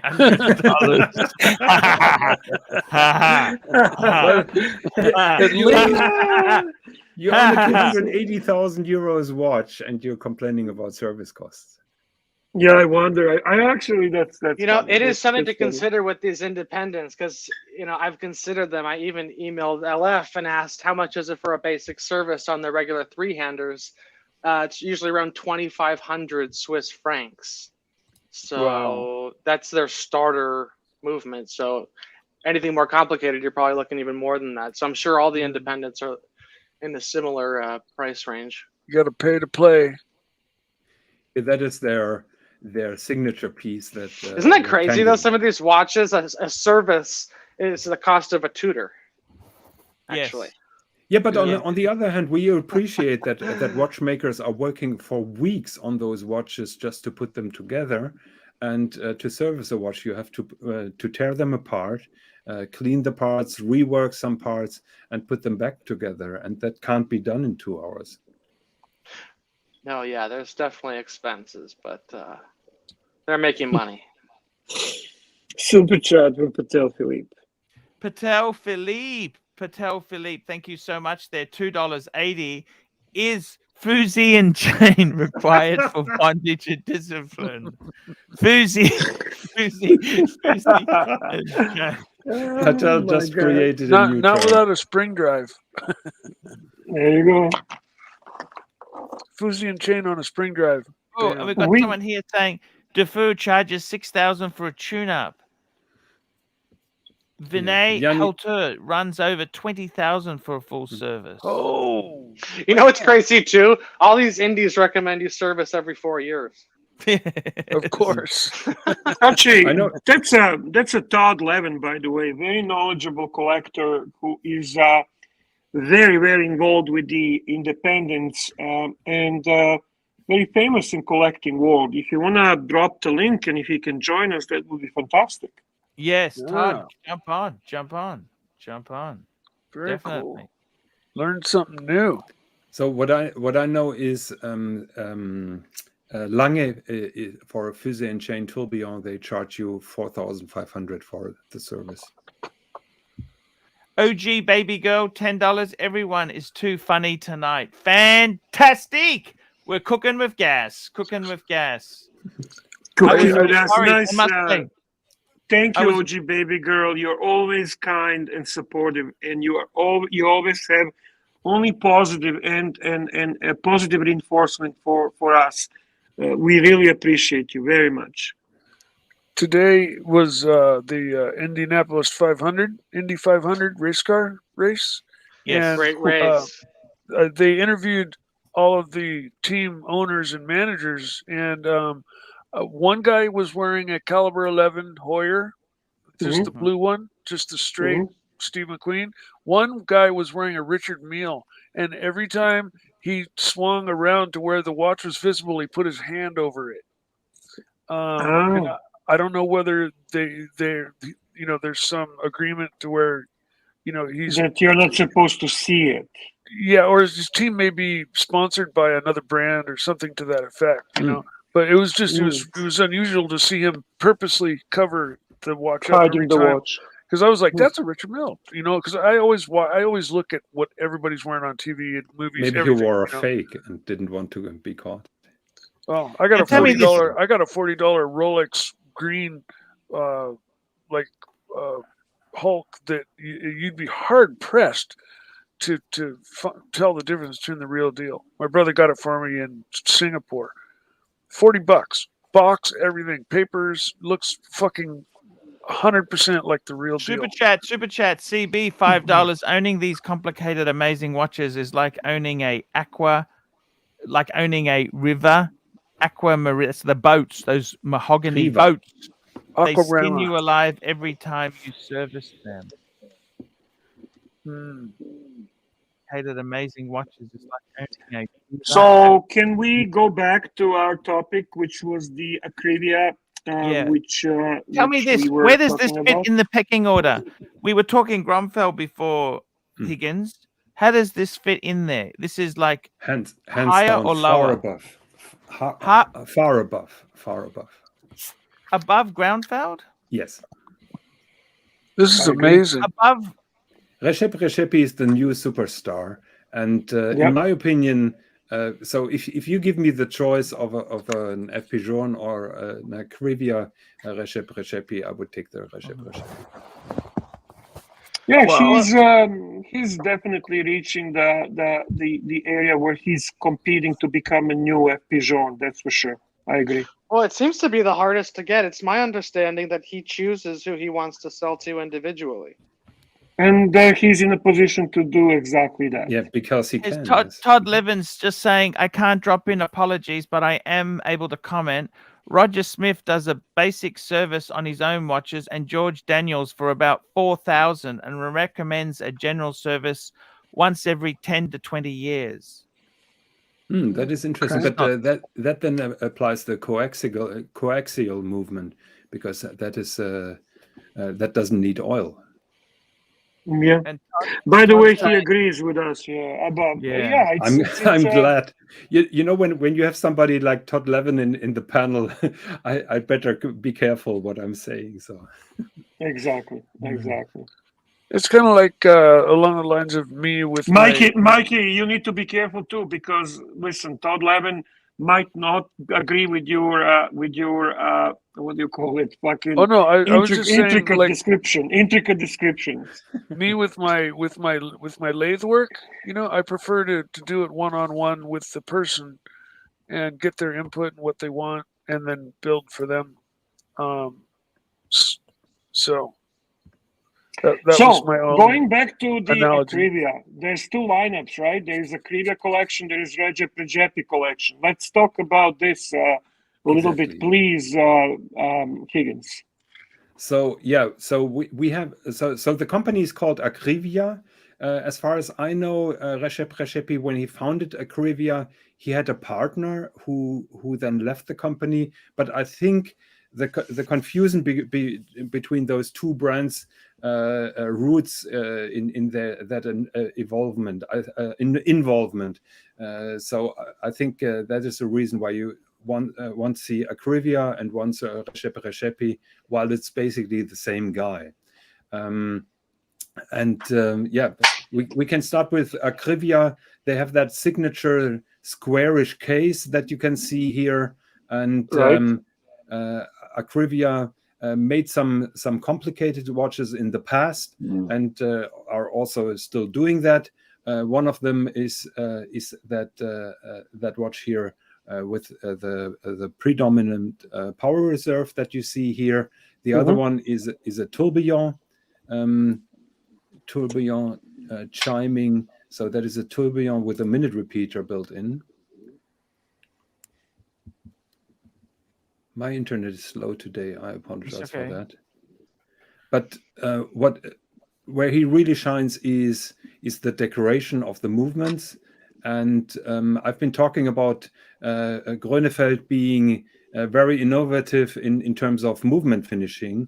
Now here with Reshep, you have the more conservative, the traditional take on movement finishing. And let me pull the CB $5. FP Journe makes 800 watches per year. Reshep makes 60 to 80, so it is at least 8 times harder to get one. What price range do these go for? I actually would say I have to disagree with CB. That's more like a 10 times harder. Yes. Let me just ask you. So let's just clarify this. These Acrivia, these Acrivias, these are made by Reshep. Is that correct? He's the head watch guy, honcho at Acrivia. Yeah, same guy. It's my understanding too that the Acrivias it's his more contemporary modern designs, and he keeps the classic designs for the Reshep line. That's what I heard. Which is what I love about him. So there's actually two lines. There's the Acrivia Yes. and then there's the Rishepi. Which is the Rishepi, better yes. line? We have a membership super chat. This is a member for 5 months, bronze member. JD, thank you very much for your membership. Who's just have a compliments for us, saying excellent, informative show today. Thanks, guys. Thank you, JD, for being member and supporting us. And here is the man of the topic. The man. Cosmic $50. Enjoying the great panel and conversation. Next Sunday, topic if available. Ferdinand Berthoud for Higgy and MBNF. Yes, sir. Higgy, are you available next Sunday?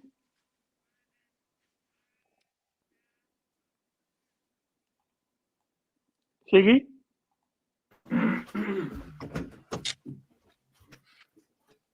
Hello? Is Higgy there? Hello, Mr. Higgy. Oh, he dropped. He had a problem. I don't know if he's there. He is there. He's having problems with the. He'll be back for sure. We'll check when is he available, Cosmic, and we will definitely schedule that as per your request. Archie, can you take a picture of this and can you WhatsApp it to me so we have a reminder, please? Doing it now. Yeah. Here we go. Please. Next, so we've got Ferdinand Berthoud for Higgy. Keslovitz, would you be available next Sunday as well? Yeah, I think so. That would be awesome. So we can kind of keep this team going the Sunday.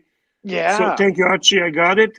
Because we don't want to be just a channel with the screaming avatars. We want to have occasionally actually have a good watch talk.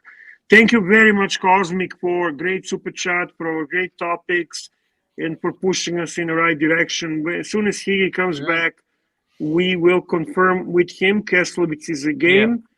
And CB support. Yeah. And Mike the Snake, you're going to join us as well, I hope. Oh, I try to join you every day that I can, Arch. Thank you, sir. I'm with you every day.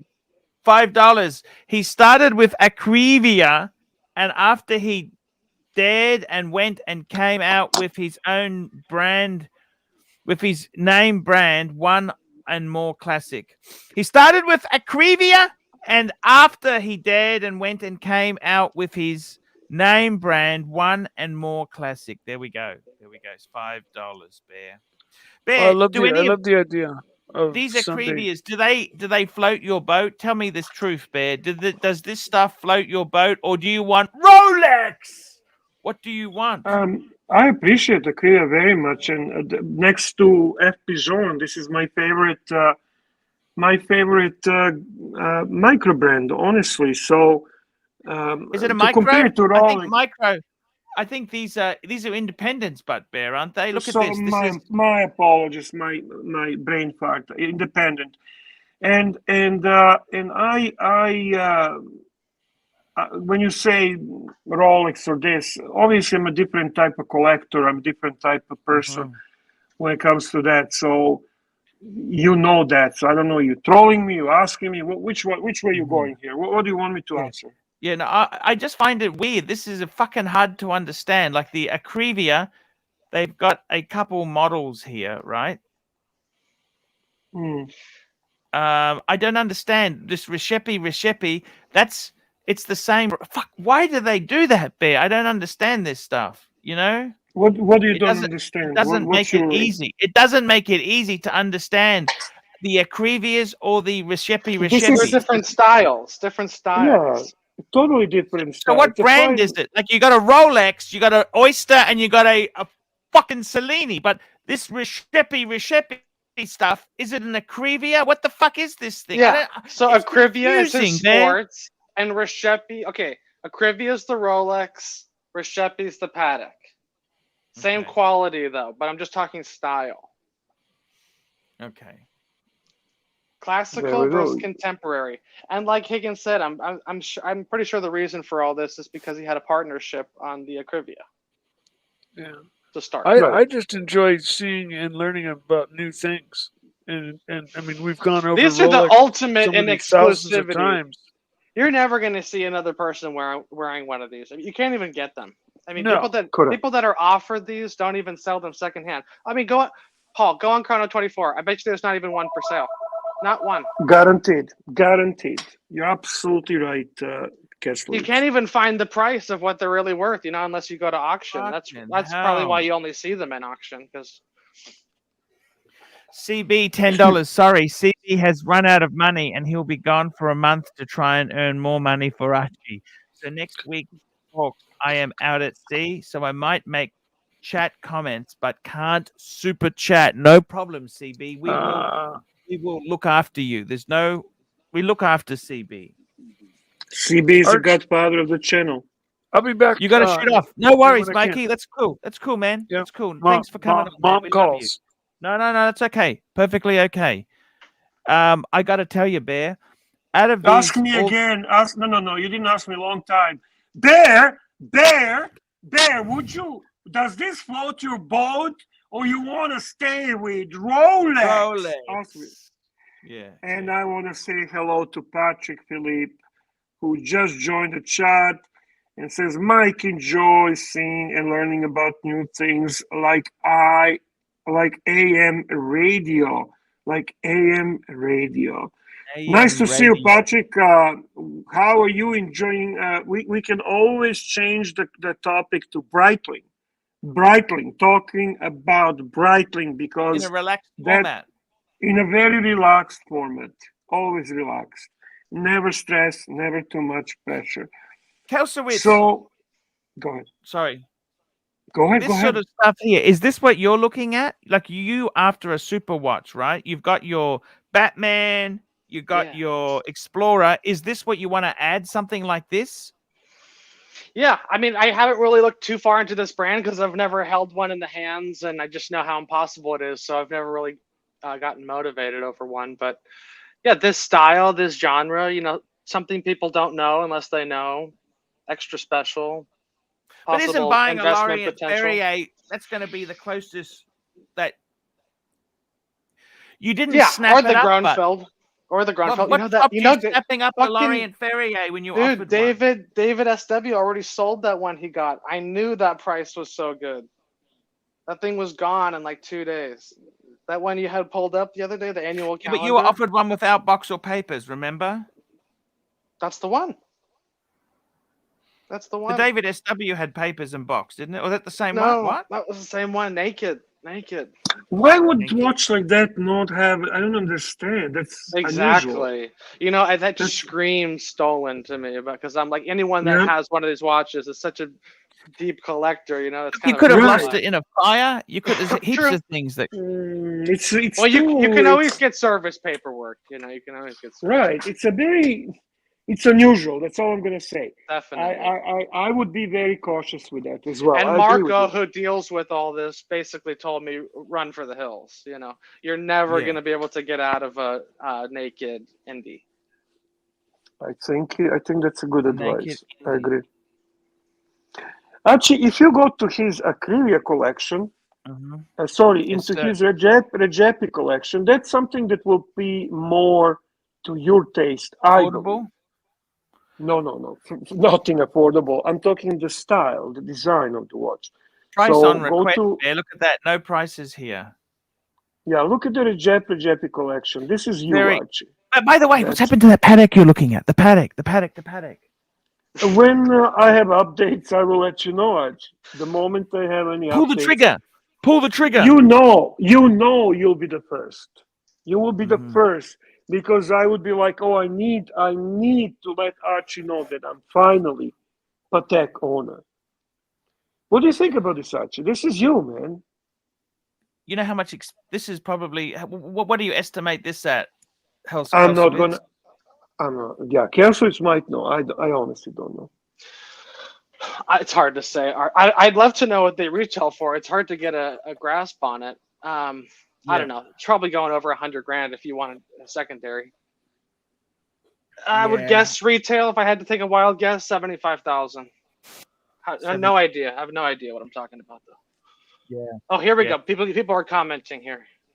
Todd Levin says Acrivia AK03 is 250,000 Swiss francs, and Regepi chronometric contemporary 2 is 125,000. Now, are you talking Swiss retail? francs. Is he talking retail? Or is he talking like auction results? I'm assuming he would be talking retail. I'm assuming. I don't know. He'll let us know. He'll confirm. Tommy makes a very watches like these are for people who are naturally more interested in independence. Nothing the matter with Rolex, of course, but those are two entirely different conceptual collecting tracks. So true. Very true.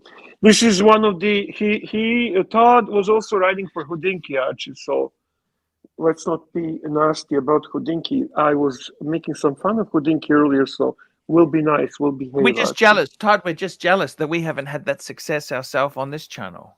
We are extremely jealous, Archie. But Yes. we're honest, right?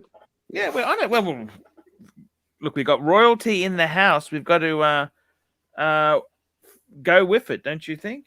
Don't you think? Of course. I love Of course. Hodinkee. Let's face it. How many hours have I spent reading Hodinkee stuff? Fuck me dead. I think I yes, lost. he confirms that those were retail prices, guys. Retail prices. There you go. Paul, do you know the character Jimmy Two Times? Are you familiar with Yes, the character yes. Jimmy Two Times?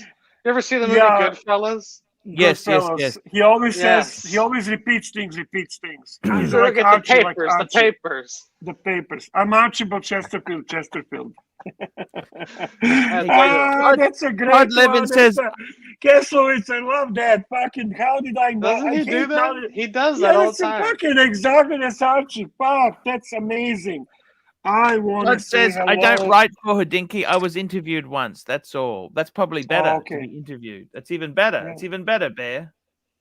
By the way, I want to say hello to ABC. So ABC, jump on, man, if you can. You're obviously always welcome. We love to have you on. We're kind of talking independence. We're talking about the more than just two in a topic. It was a great show, but you're always good to jump on and be part of the chat. What do you mean? What do you mean? Thanks, Jimmy. Thank you, Jimmy, there. I got to tell you, in your case, you're a small collector, Kelsowitz. You got a bit of cash, right? I'm a You've done. slow mover. I've had many watches over time, but I've gotten rid But of what I'm most. saying is, what do you want to get? Do you want to have one of these? That's it. It's going to be a one and that's it. Then you're going to add this to the collection, and it's an exit watch, or what is it? What is it? It's a statement watch. What is the point? It's for me. It's for me. It's for the love of the collecting. You know, it's a graduation piece. You know, once you go through all the staple pieces, the Man on the Moon, the this, that, and the other, the Tissos, the Orises, all the bullshit. You know, you just start taking your way up the ladder, and so you start looking at these kinds of things. The one thing I won't do, but a lot of people I've heard of doing, is trading everything in for one of these. You know, trading in the Rolexes and the Pateks to get the, you know, the Grönefeld or the LF or the Acrivia, Yep. what have you. That's pretty Yep. ballsy, but Cosmic says $5. Bear, hold out until you're able to get the Patek Grand Complication. Ideally, perpetual. Cosmic, I really like the Calatrava that came as an opportunity.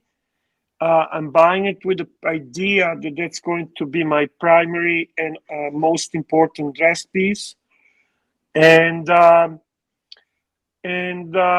don't think I'll get to a point that I can afford Grand Complication, but I appreciate the thought. I genuinely appreciate the thought. And more than anything, I appreciate your support very much. Super chat from CB, $5. CB, $5. Jonathan Quayle returns to the stream. Hello, Jonathan. We missed you. I apologize. I'm here on my iPad now. I don't know what is going on, but that's okay, man. CB, $5. You actually you sound awesome right now, like clear. Yes, CB, $5. If collect both Independence and the Rolexes and enjoy the Doxa and Seiko too, it would be hard to reduce to one theme. I can understand that, CB. I think that's the ideal collecting. That's a watch enthusiast in its pure form, where you appreciate the watches on all levels for different reasons. That's well said. We have an important question for you, Higgins. We received the $50 super chat from Cosmic, which Yes. stipulates that your availability next Sunday. To be honest, within the week and see how my planning goes. Okay. Mm-hmm. I would love to do that, and I would love to also to go back to Acrivia and Recepi. So I really would like to do that. Thank you, Cosmic, and I try to make it possible. I can't promise it at that point. The brands that he's asking is Ferdinand Berthoud and MB&F. Great, fantastic. That would be for next Sunday. So if you actually rather have another day, then just let us know. Let Archie know, and we'll schedule at that day. Yes. Okay. Let's do it like that. Yes. And hopefully Thank my you. internet is better. You know, I have this new internet contract since 1 week. It was supposed to be faster and better and more reliable. But the last week it was horrible with internet. And now in the middle of the night, we are facing that blackout. I apologize for that. It's amateur hour. And for Sturdy Danny, yes, it was a 6119 that Bear is looking at. Bear's looking at. That's right. Yes. That and rose gold. Rose gold. That's right. Beautiful, beautiful piece. Tell me this, Jonathan. What independents have you gone into in your own collection? Well, I'm into Lange, as you know, but that is not an independent. That belongs to Richemont. So let me see. I have that Sven Andersen or Andersen Genève BCHH. That is my independent. That world timer that I've been showing a couple of times. Yes. I'm also into Seiko and Grand Seiko, whom I consider being independent, but people may say that is also a big conglomerate. I'm having a Doxa as well. What else do I have? Let me think. What else do I have? AP is independent. Yes, sir. By the way, Archie, people are asking for Higgins to return to discussion about Reggio Pigetti because he left and did not complete. Yes. Yes. So I don't know how far you've been going. I think I mentioned that. Archie was basically asking me, Bear, does this watch float your boat, or you want to stick with Rolex? That's pretty much how far we went. Yeah. So to all the people who are concerned about value retention, I just put that example out that the first generation Recepi chronomètre contemporain just sold for 7.5 million Hong Kong dollars. I think that is 850,000 US dollars. That is the first generation piece. If I remember correctly, that was selling around 70,000 US dollars, and it's not a long time ago. So you have an idea how crazy people go after Recepi at the moment, and well deserved, may I say. Recepi blows my mind with that anglage, and I was trying to pull up a movement picture. Archie, are you able to scroll down on that Recepi Yes, page? sir. We can do that. It's got some amazing. This is actually their collections here. Which one do you want me to pull up? Go on. Yeah, on the left one with a black dial. No. Go back. Oh, this one here. So, yeah. Yep. Sorry, the platinum. Yeah. Click on that. And you have a carbon case Doxa. I have the a black carbon and fiber the black and case white Doxa. Yes, I showed you last week. That's the one. Yeah, that's the one I want. Yeah, it's sold beautiful. out. You know, it's sold out. You know that. Is it? Yeah. It's sold out. I think it's available here in Germany. It's at least on their webpage. So sorry to interrupt. I'll check. Just go on. Okay. People want to listen. Can you click on that movement picture? Yes. Yeah, there's some fault with their website. It's not coming up. I got a little picture, a thumbnail, but it's not moving anywhere. So I'm not the only one who has internet problems today. No, that could be their own website. Yeah. It's the Hourglass. That is the Hourglass webpage, isn't it? Yes, correct. So let's see if we can get some movement pictures, because not sure if you guys have been talking about anglage, those angles on the main bridges that traditionally with Patek Philippe and AP with the Holy Trinity they used to be. Refresh the page, Archie. Refresh the page. Just reload the page. Reload the page. Right click the images of right click. Try Google search. There you go. Look at this. Here we go. Look at that. Look at that. That is absolutely fucking. There's difficult angles. There's all sorts of shit things happening here. Yes, it's not only the angles, it's the anglage itself. I think Recepi is using very thick bridges, and that emphasizes those bevels as far as I know and as far as I can see. So he has some of the widest anglage that you get out. And I was trying to explain, traditionally, Holy Trinity, the anglage was a 45-degree angle that has been then highly polished. But today, the high-end watchmakers are doing that domed anglage. So it's not flat anymore, and it's even more difficult to make. And Recep Recepi is a master in that anglage by using also those solid movement bridges. So we've been talking about that chronomètre contemporain, that simple three-hander watch that you've just seen, and he's even doing that anglage on those spokes of those little wheels, and altogether he's having 140 internal angles, sharp internal angles only on the wheels. In that movement of the chronomètre contemporain. Inward angles is considered to be the most difficult thing to make because you can't use a machine. You have to do that by hand. And of course, you have to be very careful. So you get internal angle galore. I'm sorry to interrupt. People are asking Archie to open the picture, to actually open that picture full screen, please. Sure. You make some good points there about the finishing. You know, one thing I'm noticing now that we're looking at this photo here, Paul just clicked off the photo. Go back to that one you had up there on the left there, Paul. Yeah. The one at the back. If you look at the case, it looks like. Can you guys help him? Can you help him?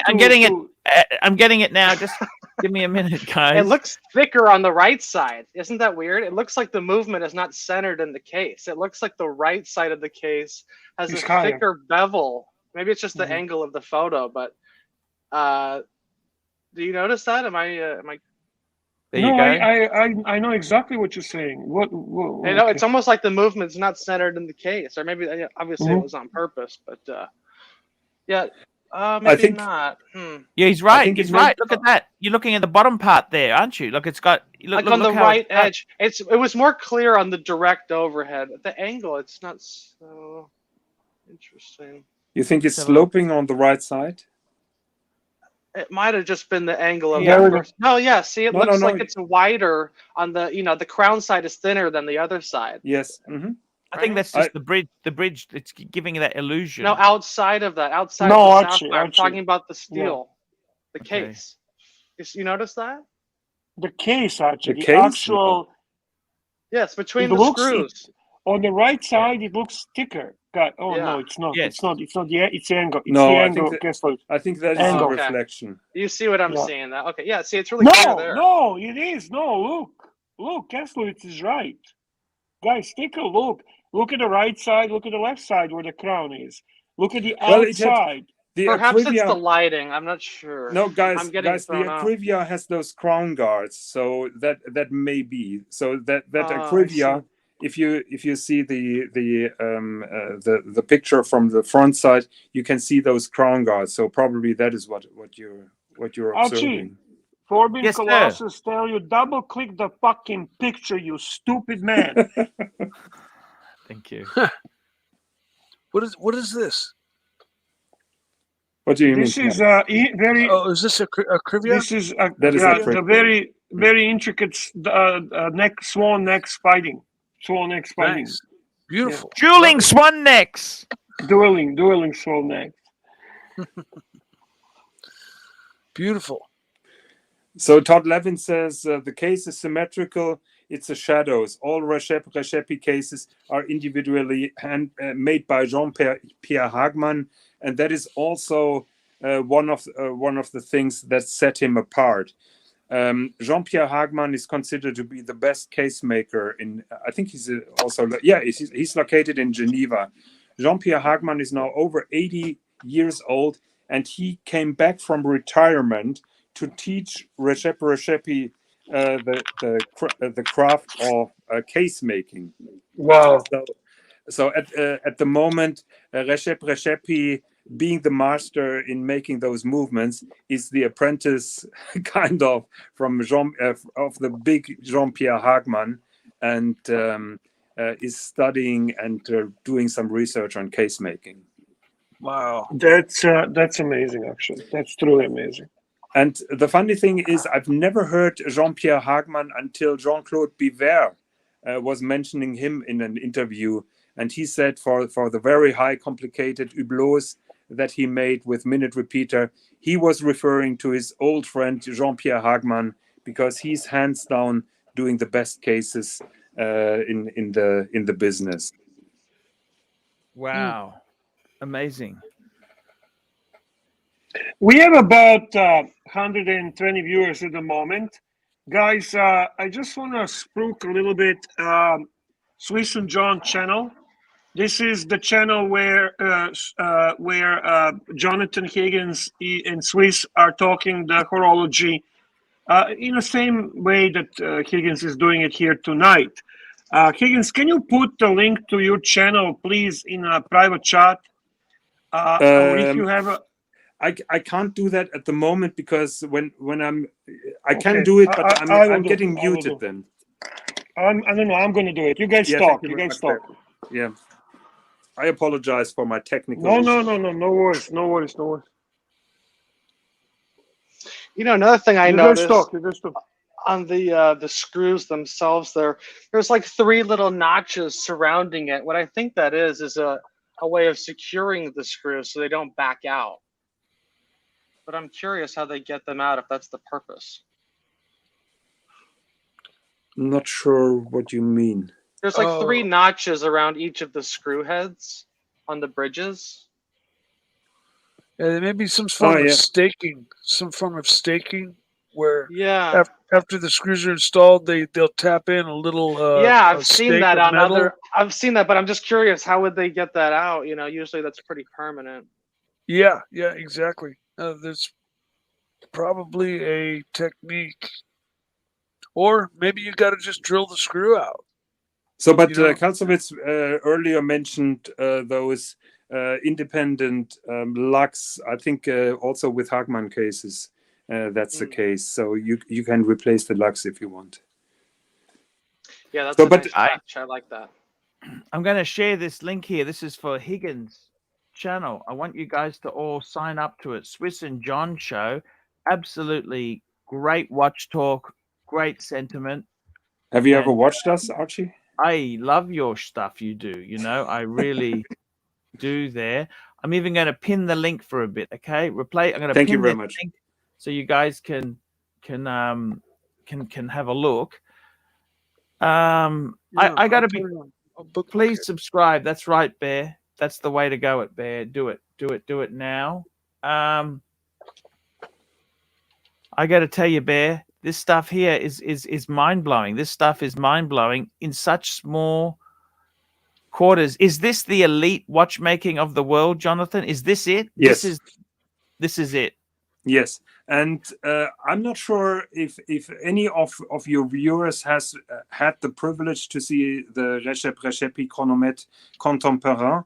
I've had the privilege last November to see one. The GPHG, that is the Oscars for the watches, they announced their winners, and Rechepi was among them. and there was one recepi displayed. Unfortunately, we couldn't see the movement, so we could only see the front of the movement.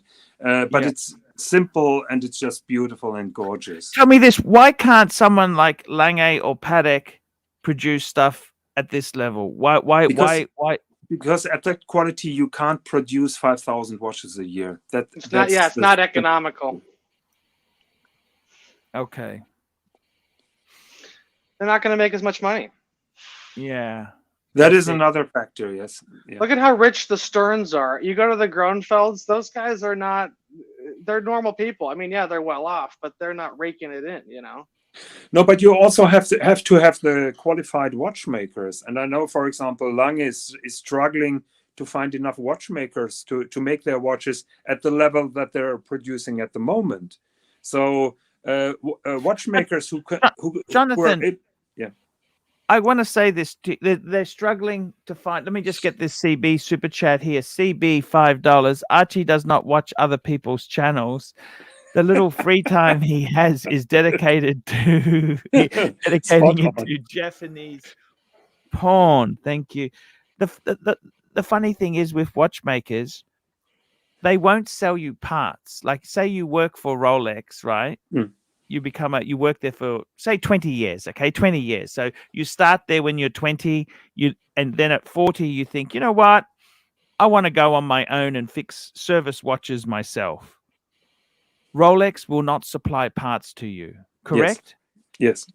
So you may have this apprenticeship where you've learned how to do things, but you really can't get any. It's like running a Mercedes-Benz repair shop if the only thing you can do is oil and filter and maybe spark plug change. Anything more complicated, you can't fucking do.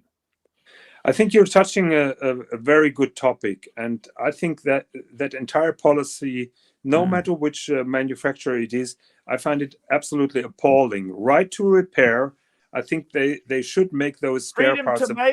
Freedom to make. Look at this. Freedom to make, right to repair. Yes. But then on the other hand, Archie, could you imagine a normal watchmaker, your shopping mall watchmaker, trying to repair an Acrivia? How that would end? Yeah, see, that's the thing. I think it's a quality control measure that they don't outsource the parts. You know, yeah, it's less convenient, but you know. Okay, but what about Rolex? Right. Just hang on. That's for an independence. But what about Rolex? But that's a mass-produced. We've already discovered this. Highly mass-produced, highly non-finished. Why couldn't a watchmaker have access to parts for that? I think that is something that will happen in the very near future. I think if a car maker did that, there would be scandals, wouldn't there? Yes, and they're working with the car makers, and I think Apple will be next to make the parts available and also make their phones repairable. I think that entire development into non-serviceable notebooks and phones and whatever is the wrong path. And I think some government bodies. That's how they make the all US, their money. It's disposable. Yeah, sure. I know. Sure, I know. With in the auto industry, like BMW and Mercedes, like you can't just go buy a battery. You have to have the battery Bluetooth bound to the car so it speaks to the car. Injectors are the same way. They're electronic. They have a chip in them. They have to be bound to the car. You can't just buy the part and install it. It won't work. With my Porsche, you can't bleed out the brake fluid because then you have to reset some computer. So what they're doing is they're sucking out the brake fluid from the cylinder from the top to get around that problem. They're making everything more proprietary. That's what they're trying to do. And I mean, a specialty BMW shop obviously has gone and bought the tools that they've needed to do things. But the shade tree mechanic, let's say somebody like me who knows a decent amount about this and that, and has the ability to repair, let's say, brakes or change a battery or something semi-simple, and is absolutely incapable of doing it without having that part taken to the dealership, probably bought from the dealership, and then also bound to the car by the dealership. And by then, you might as well just have them stick the fucking part in anyways, because they're going to charge you for the binding and everything else. And I mean, that's the way it goes. That we've lost the bear. The bear is not on the stream. I think may have.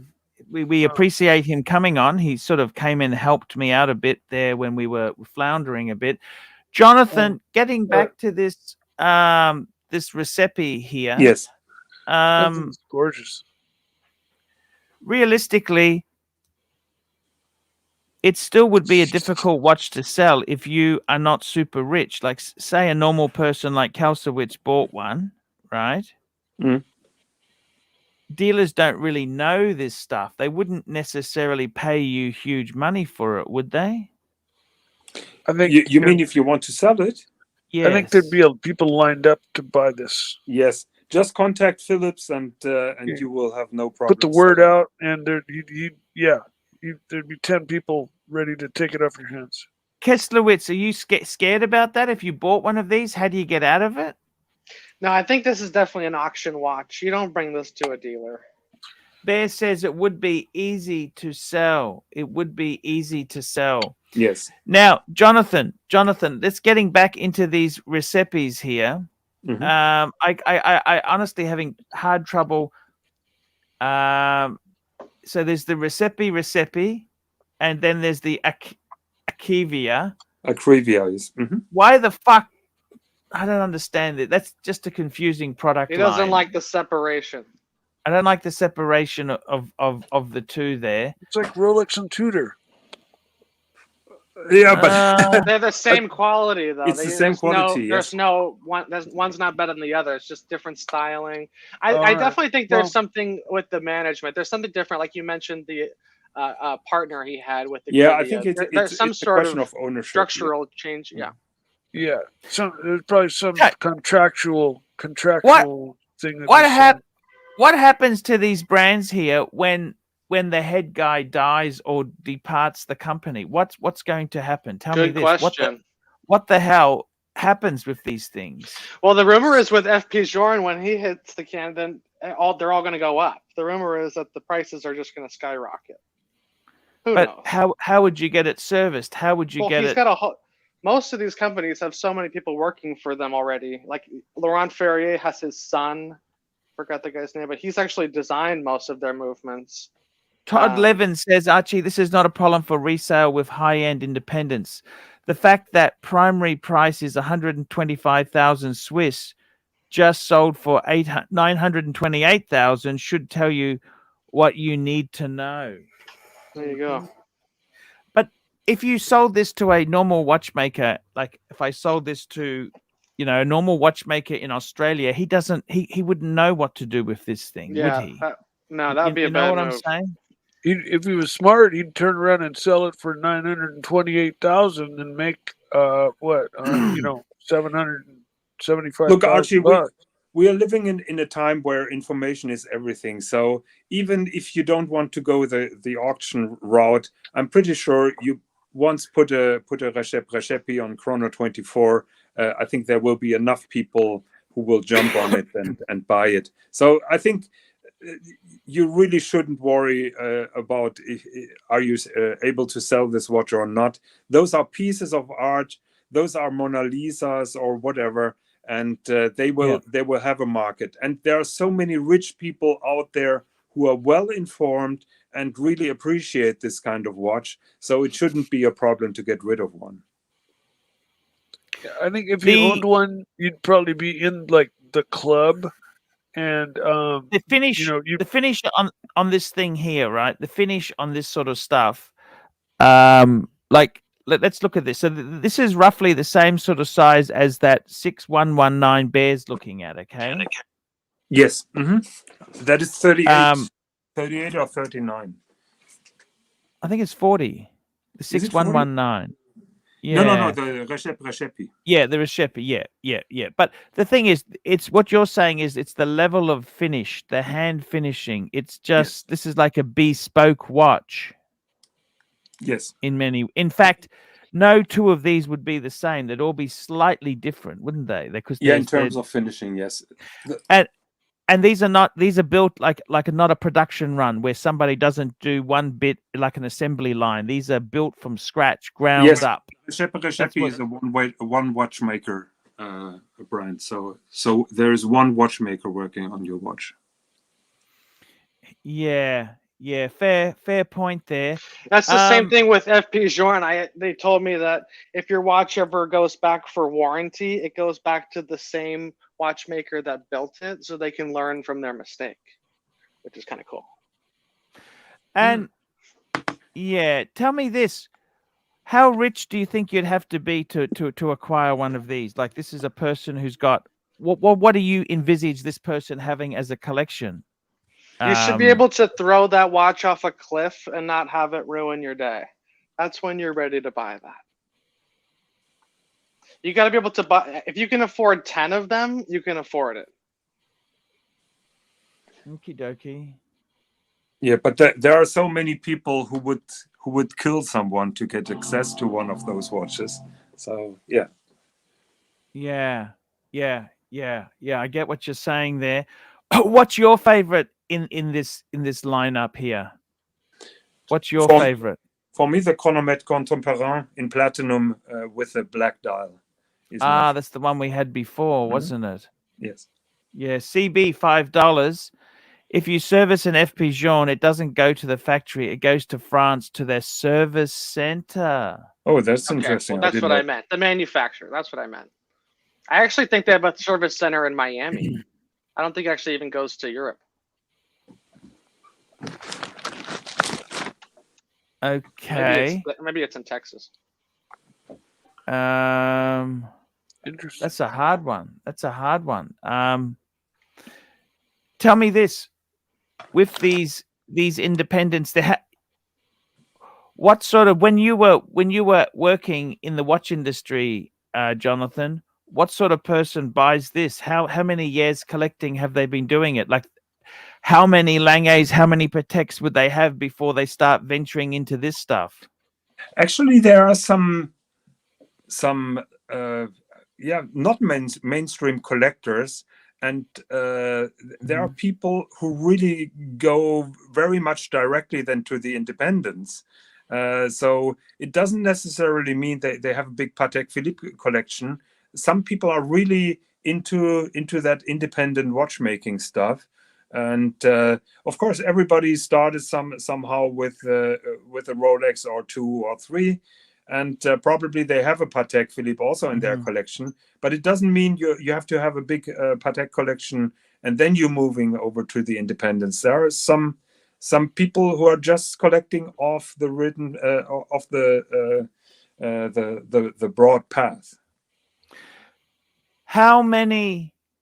Tell me this. This is very amazing stuff, but most of the people here would never get into this. Now he says, Todd Levin says, I've been buying 3.5 years before I bought my Acrivia and Rezepi. I owned a total of 4 watches before I bought these. I owned a total of 4.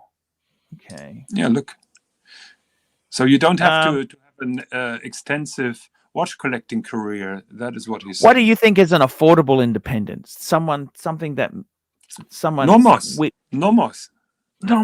Fuck. That's it. Yeah. Nomos. Yeah. Nomos has this hand finishing. There's surely Nomos. No. They don't have this level of hand finishing. This level of hand finishing you don't get in a $20,000 watch. It must be 50 to 100,000. Then you get some of those watches on that level of hand finishing, but they're not all in that price range. That perfect, just like Rechepi. But your question was independence. But how much does Nomos make? How many watches a year does Nomos make? They're in the thousands. They're in the thousands. They make thousands, and the level of hand finishing is not that high, just like a Rechepi, of course. But your question was to get an affordable independent, and that would be, for example, Nomos. Here we go. Phoenician cedar, $5. Panel thoughts. Here we go. We've got a panel. Panel thoughts here. Should I service my Batman through Rolex Service Center or independent? Pros and cons, please. Thanks. Don't be cheap. Just go through the service center. They give you the warranty. You don't have to polish it, but just have it done right. It doesn't take that long, and it's not that much more expensive than an Indie. Just my thoughts. I say it depends on whether it's still under warranty or not. Well, then you don't service it. What do you reckon there, Jonathan? So my first advice would be, Kalsowitz said that don't let them polish it. No matter if you're going Rolex Service Center or independent, don't let them polish it, because that is the plaque that then buys back with vintage Rolex watches. If your independent is qualified enough, I have no problem with it independent, but make sure he gets the parts just like the seals.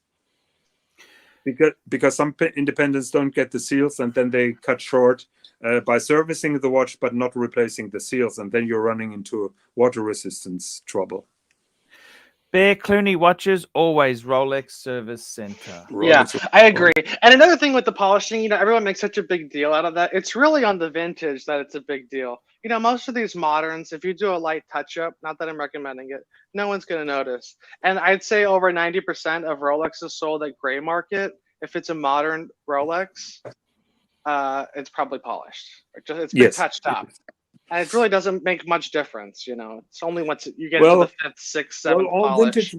All vintage watches started as being modern Rolex watches, and it started somewhere, somehow, and then you're doing it 5-6 times, and then it shows. 100% right. Yeah. Here we go. Phoenician cedar, $2. Thanks all.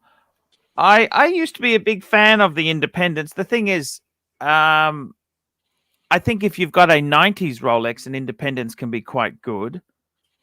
But for a more modern Rolex, Rolex doesn't give you any parts or nothing. It's a bit tricky. Our friend from Liverpool, Alex, the watchmaker. Yes, he's a qualified Rolex watchmaker, and he doesn't get the parts. No. My watchmaker bought my destroyed Rolex from a motorcycle crash. And how much did he pay you for it? $3,000. That's not terrible. And that was the Submariner you had. That's the Mariner, but it was destroyed. No, the bezel we couldn't find. The strap was completely destroyed because it ripped it off my wrist, and the case was gacked up. And the one of the lugs was like actually bent, and I mean it was just purely parts. It's a parts watch. In my assumption, but he does a lot of Rolexes, so I think over time he probably runs across those. Some that are unfixable, he picks them up. So here we go. We've got a super chat from Ed McGowie, £20. I'm just a middle-class punter, but if I ever get super rich, I would consider buying only one ultra luxury independent brand, Jacob & Co. Oh. It's just so ridiculous, but also amazing. I wouldn't touch Schmieders like RM, Scheiders like RM. What do you think of Jacob & Co? Is he being jokey? Is he being serious? I was with everything he said until he said Jacob & Co. Sorry. Ooh. Jacob & Co makes crazy complications. I don't know how long they last, and if anybody will be able to service them. So it's really Jacob & Co. I can't really. I love some of their crazy pieces, but my heart doesn't beat for them. So. It's a jewelry brand. Todd Levin has a good point here. We're skipping over so many other independents. We talked Speak Morin last time I was on with you. Yes, Speak Morin or Sapaniva. They're reasonably inexpensive independents. Tell me what you think, Jonathan. He's totally right. Spec Marin or Sarapaneva are independents who have quite a high level of finishing. My point was they're not on a Acrivia level. Yes. Yeah, Speak Marin, you're getting down to the 20, 25 And grand. that was paid for by Cosmic. He put through $2 in. Can you pull up Todd Levin question? That was the question that he had there. I've got to tell you, I really worry. I think myself, as a one and done guy, I've been really loving my Bluesy. This is really just a commercial mass market watch. What do you think of that, Jonathan? My Bluesy. That's a 20, well, it's probably 15,000. What's it? Whatever it is in American dollars. 20. Well, it's very easy. You are attracted by the brand. You're attracted by the brand. Well, there's nothing wrong with that. The brand is very strong, and it's a proven product, isn't it? You know what I'm saying, Archie? If that is what makes your heart beat faster, go for it. There is nothing wrong in liking Rolex or Vacheron or Patek Philippe or whatever. Yes. My love is for high-end watchmaking and for all those crazy things that people are doing. That doesn't mean that I'm looking down on you, who probably doesn't have an understanding or doesn't want to spend that crazy money for those fancy watches. No problem with that. The other thing is too, being in a country like Australia, it's pretty limited to what watches you have available. And yes, many people in this hobby, they move in and out. You know, we can't just buy things and keep it and that's it. Many people in this hobby flip, enjoy a watch, try something else. This is part of the fun, I think, in the. Yeah, but Archie, is that really fun? Because a watch usually should get a little bit deeper into your soul, in your appreciation, than just being the season, the flavor of the season being dropped and flipped. Than when the summer is over. So I'm very often asking myself, are those people really watch enthusiasts who buy and sell just like watches are disposable products? But I think what happens is, look at Kalsowitz. He's churned over. He's a serious collector. You talk to him. Upgrading. He's constantly flipped things through his collecting journey. He's bought and sold a number of things. He's quite a savvy buyer now, and without getting his money back, he wouldn't have gained that knowledge he has now. Do you see what I'm saying? You got to experience them. Yeah, that is a good point. You have to experience them, and with all those wait lists, it's very difficult because you can't even try them in a watch store. So I see your dilemma. I just find it questionable when people are flipping watches like crazy, and then they say, I love that watch so much, and then it's gone after 4 months. I think you see this more with sideways moves. You know, you get rid of an Omega so you can get a Breitling. You get rid of a Tudor so you can get a JLC. You know, it's like you're still kind of. Look at Ron the Shrink's done that. Ron the Shrink, he's done that, hasn't he? If it wasn't for the fact that he could easily flip in and flip out, he would never have been able to try these things, could he? Right. You know, like just for me personally, a watch like that was the Milgauss. I loved the look of that. You know, the lightning hand. It was so cool. And then wearing it, it was so top heavy. It's actually a very thick watch. You have to wear it. For me, you have to wear it tightly, or else it's bouncing around. So just not as comfortable compared to the Explorer One and Batman. But you can't really know do unless that. you try it. And it took a few weeks to even realize that. You know. With a lot of these independents, if you start buying this stuff that you like, you know, everyone says, buy what you like, buy what you like. You're going to do your ass, aren't you? Where Rolex, this is the whole thing. With what do you mean by you're doing your ass? If you can lose money. Cash out, you can lose money. Well, actually, that has been truth in the past, but that will change, and that is at the moment changing. Just take this Acrivia as an example. FB Jaune is another example. Kalsowitz doesn't like Laurent Ferrier. I'm pretty sure we will face soon the situation where that changes, and I definitely like them. I love them. What do you mean? No. You mentioned that they tank at the secondary market. Oh, sure. Price wise, I can see. I know it is not long time ago. It is 3-4 years ago where everybody said avoid Lange. They are toxic sludge. Right. They suck on the secondary market. You can buy them with 25% discount. And the moment you're walking out of the store, they tank 50%. Now that is changing with Lange at the moment, and I can see that happening with Laurent Ferrier as well. Could be. They make the Laureato, right? No. That is Gérard Perregaux. That's Gérard Perregaux. Okay, sorry, got the two mixed up. You know, another watch that we haven't really talked about, another brand, Grubel Forsey, the Convex. Fantastic. Pull it up, Arch. They're a little out in the stratosphere as far as price, but Mikey, you can only say pull it up, Arch, if you've got the image on the screen. Yes, because you've got keys, you got controls. Well, I need to learn how to do this, I've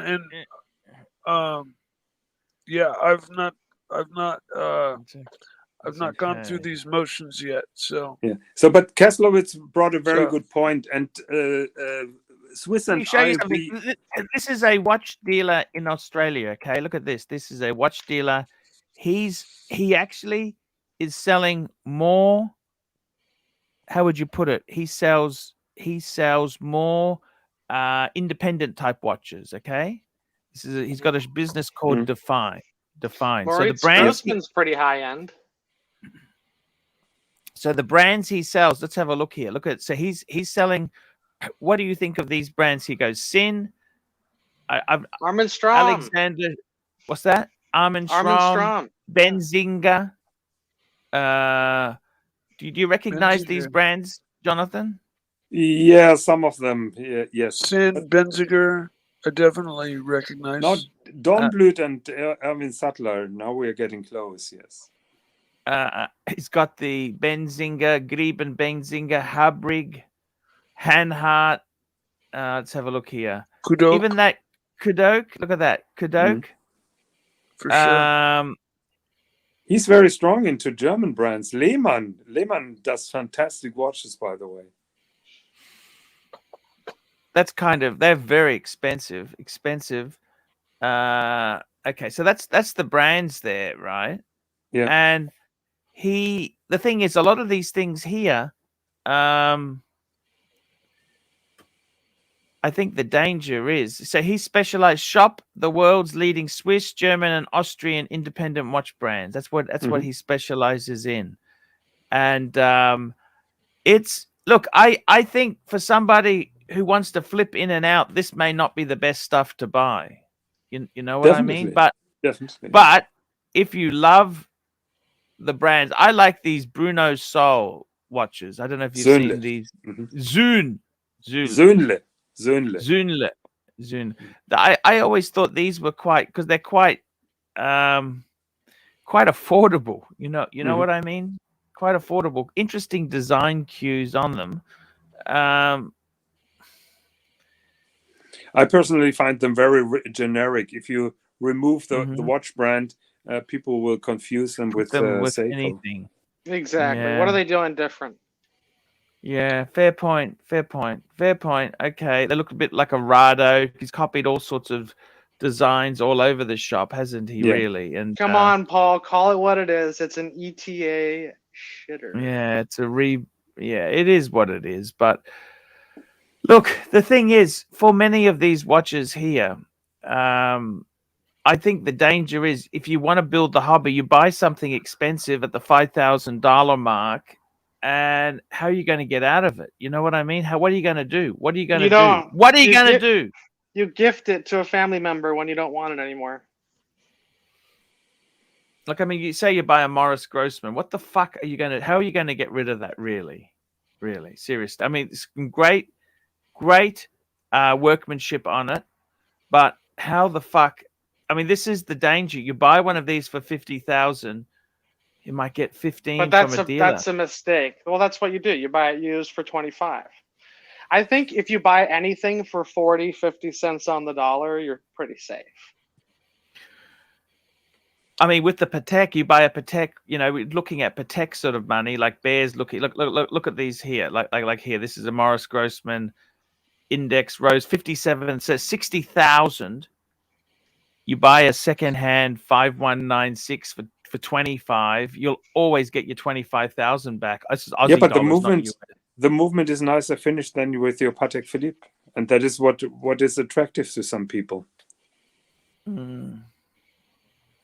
I'm just saying it can be dangerous if you don't know what you're doing. Does that make Absolutely, sense? Yeah. But you better know what you do when you buy a 60,000 Aussie dollar watch. That's the thing, though. I feel like people finding these brands and researching, they're pretty deep into the hobby. You know, I don't feel like a beginner is. I don't know. Maybe they are. We never know, I guess. Yeah. It's and there are many rich people who are just being bored by the mainstream manufacturers, just like Patek Philippe or Vacheron, and they look for something special and crazy, and they don't give a shite if the watch tanks 50% after a year or not. Yeah. So they don't. They're not scratching their heads, and they don't have a headache when they are not able to sell this particular watch anymore. CB $5. The Moritz, you sell it to yellow hair. Good point.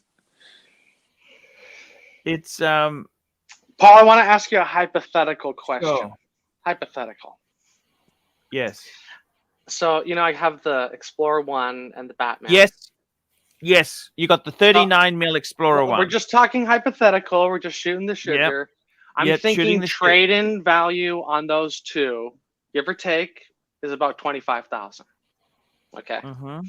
Now I want you to do me a favor and pull up the 5230p, the Platinum World Timer, baby. The all blue with the blue strap. You can get these for around 60 grand. So, hypothetically, do you trade in the two Rollies? You'd have to sell it. You'd have to sell it independent. Cash? You'd have to sell it independently. Why don't you trade into the dealer you're buying this from? Let's just say hypothetically. Okay, the dealer's gonna fuck you over, but okay, go on. It's easier. For conversation's sake. Can you? I think you still, at the end of the day, you still should have a steel Rolex as a work watch. These are a bit delicate. Right. I don't know if keep these one. Maybe keep the Explorer 1, sell the Batman, get this. Possibly, yeah. You would do that? But wouldn't it be cool to have the Batman? Then you have your World Time and a GMT. Isn't that your genre? Heslowitz, I had this conversation with Archie a couple of weeks ago. Get rid of that third diver. That diver nobody wants. You notice that independent? The CQ. I love the CQ. Why won't you sell that? Because nobody will pay much. I paid for it, $6 grand. I like it. What are you going to get out of it? It's a beater. It's the watch you wear when you don't want to beat up the good ones. I had that discussion with, can you guys hear me? Yes. I had the discussion with Archie because I advised him to get a 5396, and he was hesitant in going into that deep water money wise, and it's a great. I totally agree with you. In my opinion, Archie is the pontiff, and he should have a heavy hitter, but he's not willing to do that, and he's not willing to give up the variety of popular watches that he so much enjoys. The variety of popular watches that I enjoy. Yes, it's a good point. That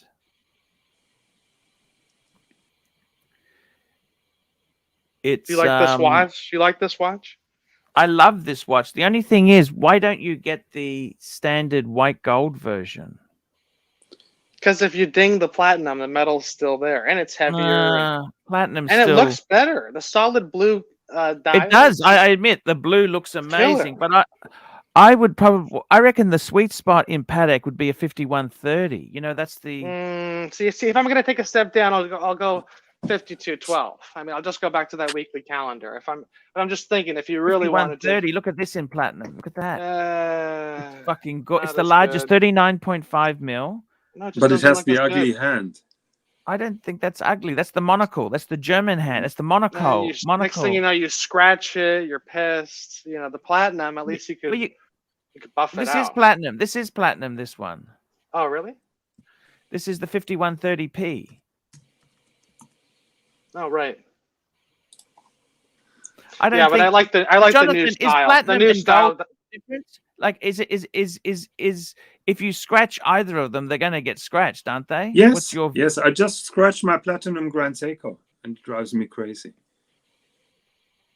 But okay, it's my understanding that platinum doesn't gouge as easy as the gold. Like the metal but you is still can there, scratch and you it.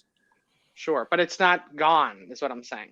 When you scratch just the be gold, careful. the gold's If gone. you're going to buy these expensive watches, you don't buy it with the. You try and be careful with all your watches. You don't want to gouge them, do you? You don't want to gouge them. It's never on purpose. No, it happens, doesn't it? It's so easy. If you're gonna wear the thing, shit's gonna, you're gonna eventually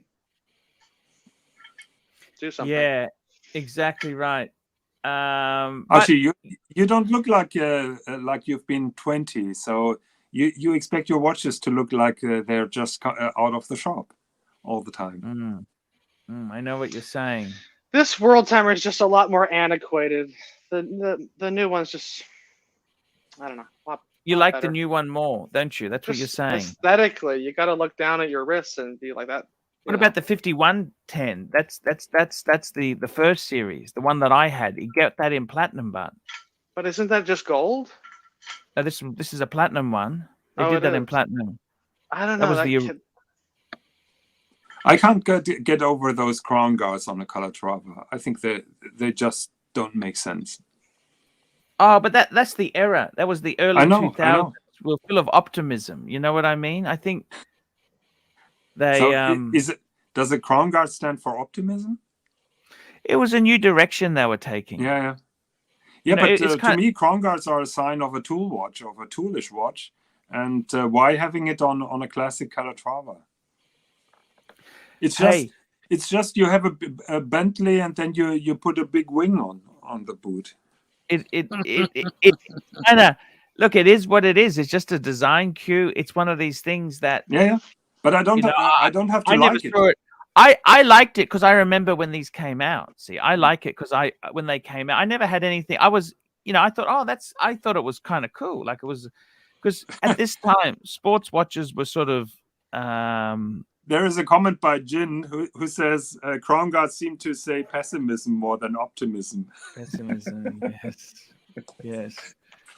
Thank you, Jin Tingler. There, it's on your quest there, Kesowitz. When's it? What's the contenders? Tell us the contenders. Can you give us a list of? Here we go, Yankee Doodle. Let me grab this. $2. I find older watches and older cars more charming. That's from Yankee Doodle. They are certainly, but if you take your vintage Mercedes, a friend of mine, he has a vintage Porsche, and he takes it out twice a year. And he was just driving down to the Porsche Center where they had that big car show, and he stranded halfway down. That is the charm of an old car. Yes. Archie likes vintage women. Thank you, Rodent 3. Very, very good. What are you looking at, Kesslowitz? Let's see if we can get Jonathan Higgins to critique what he can guide you a bit. Tell us what you've narrowed it down to. So, Jonathan Kesslowitz here, he's made a lot of money out of a big shoot. Oh, here we he go. wants to get a fantastic watch, a memory watch. So he currently has a Batman, a steel Batman GMT, and he's got a 39mm Explorer 2, and he's got the CQ. Explorer 1. Okay. Yep, that's right. Explorer 1, sorry, and a CQ. So now he wants a statement thing. He's now. What would you suggest for this man? Sorry, Kesslowitz, tell us what you're considering. I'll please. give you 3. You ready? Okay. Patek 5212, the tan Zeal watch. It's the weekly calendar. Okay, then we got the Grönefeld Principia, which we had up, salmon dial, or Daytona white gold on oyster flex. Well, out of those 3, the choice is easy. Daytona. No. Grönefeld. I see, Grönefeld, Paul. but if you're really serious, and I can sense that you're serious about watchmaking and really can appreciate that, it is not a secret tip anymore. I would pull all strings and try to get on the list of the new Simon Brett watch. Have you heard of that? No. Well, then you better research that. Call it up. Let's have a look at this. Simon, how I spell that? Simon, like Simon. Simon, yes. And then new word, BRETTE.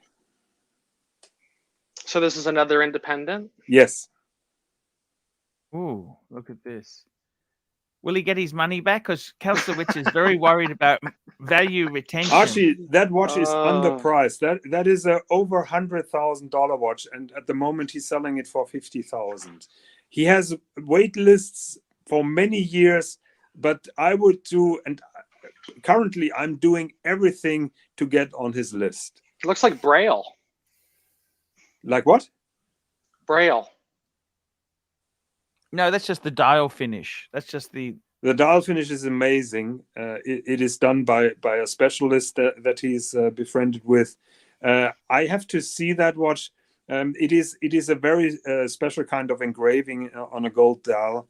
The movement finishing is outstanding. He does concave screw heads, which nobody else does.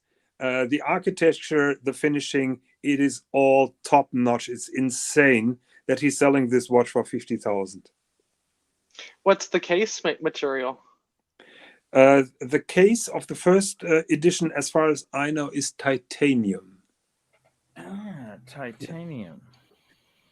But that is already sold out. So now he's moving to rose gold and to white gold and whatever. Mm-hmm. It's interesting. Amazing. I'll have to do more research. Yes. So let's see the back. Is that the other photo there below it? Yes. Yes, sir. So is it a double? Is it a double barrel or? Yes. So this watchmaker actually has the other one here. This watchmaker. He was managing projects for Max Büsser. He knows his stuff, and he's not a watchmaker actually. He is. He's controlling those projects, so he sources out to specialists that he knows, and he puts those watches then together. But he's not the watchmaker, so he's not the guy. He's a project manager. Yes. He's like an accountant. Coordinator. Coordinator. Like an accountant, a bean counter. Yeah. So, for example, the tooth here on the background, he's using old called wolf teeth that you can't see anymore, and those concave barrel heads. Everything is top notch. It's just outstanding what he does. So that is what I would do at your place, and that is what I'm doing currently. How much? 50,000. Oh, you said that. Okay. Interesting. $50,000. What do you think? Could you scrape up that much money? $50,000. You talking to me? Yes. Could you? I just don't like the watch. I just wouldn't buy that watch for that much money. It's cool. I'd have to see it in the hand, but first impression. I mean, he's very tricky. It's amazing. It's amazing. Kesslowitz. Jonathan, we've got the. You would have to be one of the most highly highly resourced people. You know a lot about independence, and yeah. Now, Kesslowitz, could you please tell Jonathan Higgins what you've been offered? Okay, and he can tell you whether you should have bought it or turned it down, because he has actually been offered a few things, Jonathan. Well, I've already been offered that Principia. I can get that. I can get an allocation for that at retail. But it just seems like if you want to sell it, you're actually going to get below retail. No. Yeah. I mean, go email David SW. Go email Watchbox. See what they'll offer you. Yeah, but that is David SW and Watchbox. If you put that on Chrono24, okay. So what? You're going to meet somebody at the gas station with the $50,000 watch? I mean, you can't do private sales. He's got an answer to everything. This guy is hard. Jonathan, he's hard to deal You can't sell private. Who sells these things private? You're got to be nuts. Have you checked the prices that David SW would ask for such a Grönefeld? I'm pretty sure he would ask. You want to know what he'll offer you? Nothing. He said, "I'm not making offers on those watches." The only reason he has one is because he took it on trade. Okay. But if he has one and if he lists it on the webpage, that is my point. He will list it over retail. That's because everyone else is, but I don't think they're selling. So see, he wants to make a big profit on this watch. Doesn't really say that this watch is terrible and secondary. What do you mean? Say that one more time. You know, the final customer pays over retail when he buys at David SW. That was my point. Oh, typically, sure. There was a time when it was below. There's still some watches that are below. Those times are gone.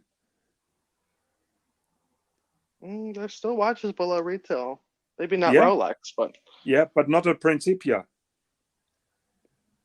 That's the thing. I'm still trying to find the market on that because I believe that they are below retail from certain. Why are you trying to find a market? Why don't you listen to your heart and buy what you want? You know, I'm sick. I need a deal. I need a deal. Wait.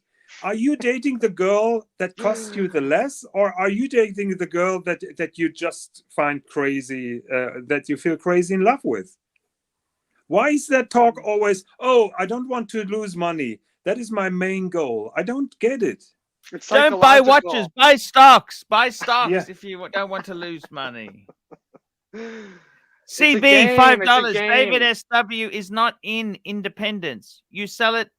You sell it to. You need to go somebody who specializes. Yes. You need to sell it. You need to go to someone who specializes in those independents. Like Watchbox. See what they'll offer you. I've made the emails.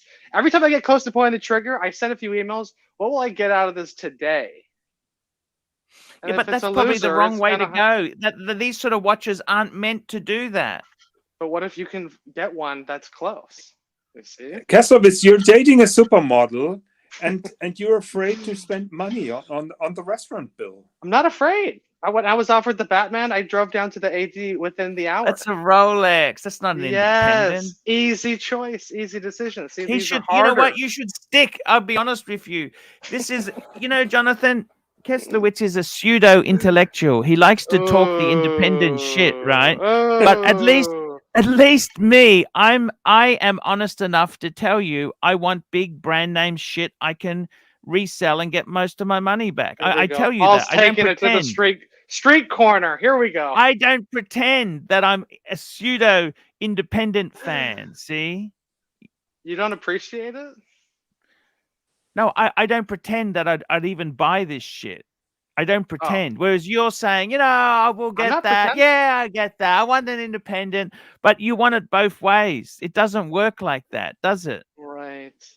Well, we can just not have the conversation, and then one day I'll show up with something if that's better. But I like talking about it. We're trying to. We love playing this game, but we've called your bullshit out. You see? No, I wouldn't call it because I don't have one. I'm just faking. I'm pretending. No, because you honestly will not pull the trigger. I think you're not ready. You won't pull the trigger. You won't pull the trigger because you're too scared of value retention, which is fair enough. Yeah. I've always said that myself. True. It's psychological. Oh, that is true. CB, $5. Look at this. CB, $5. Kesslowitz, you are not ready for these watches. Yeah, he's got a point. You will get there, but not Yeah. That's very kind of you.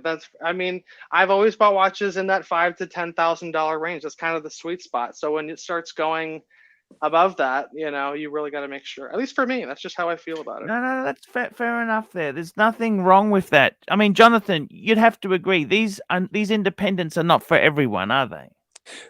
Absolutely, and Kaslowitz is on a fantastic journey. And don't be surprised while you research one watch that you stumble just across another watch that you like more, and that you fall deeper in love with. So everything can happen, and you're into a journey. And I think CB is spot on. I think I said it before he made that super chat. You're not ready at the moment for those watches. And so I love the motivation. Enjoy the ride. I love the motivation. The way I get to this is, you look at $10,000 Rolexes, and then you look at a Grönefeld for 40, and it's like, what's better, 4 Rolex or a Grönefeld? And if your easy answer is Rolex, then go Rolex. But for me, it's actually a tough choice. Here we go. Rodent 3, €5. Just get a HELOC and let your future children pay for it. That's from Rodent Genius. 3. Guys, it's nearly time to wrap up the show. I want to have a special thanks to Higgins and Kaslowitz and Cosmic. Cosmic's the one who sponsored the title today there. I just want to go through some of the super duper chatters who came on here. We had Epic Paw, OC Jones, Brooklyn, CB, Epic Paw, CB, Hisham Habib. Hisham, thank you. Welcome back. CB, Patel Philippe, CB, Muhammad Ali, Patel Philippe, CB,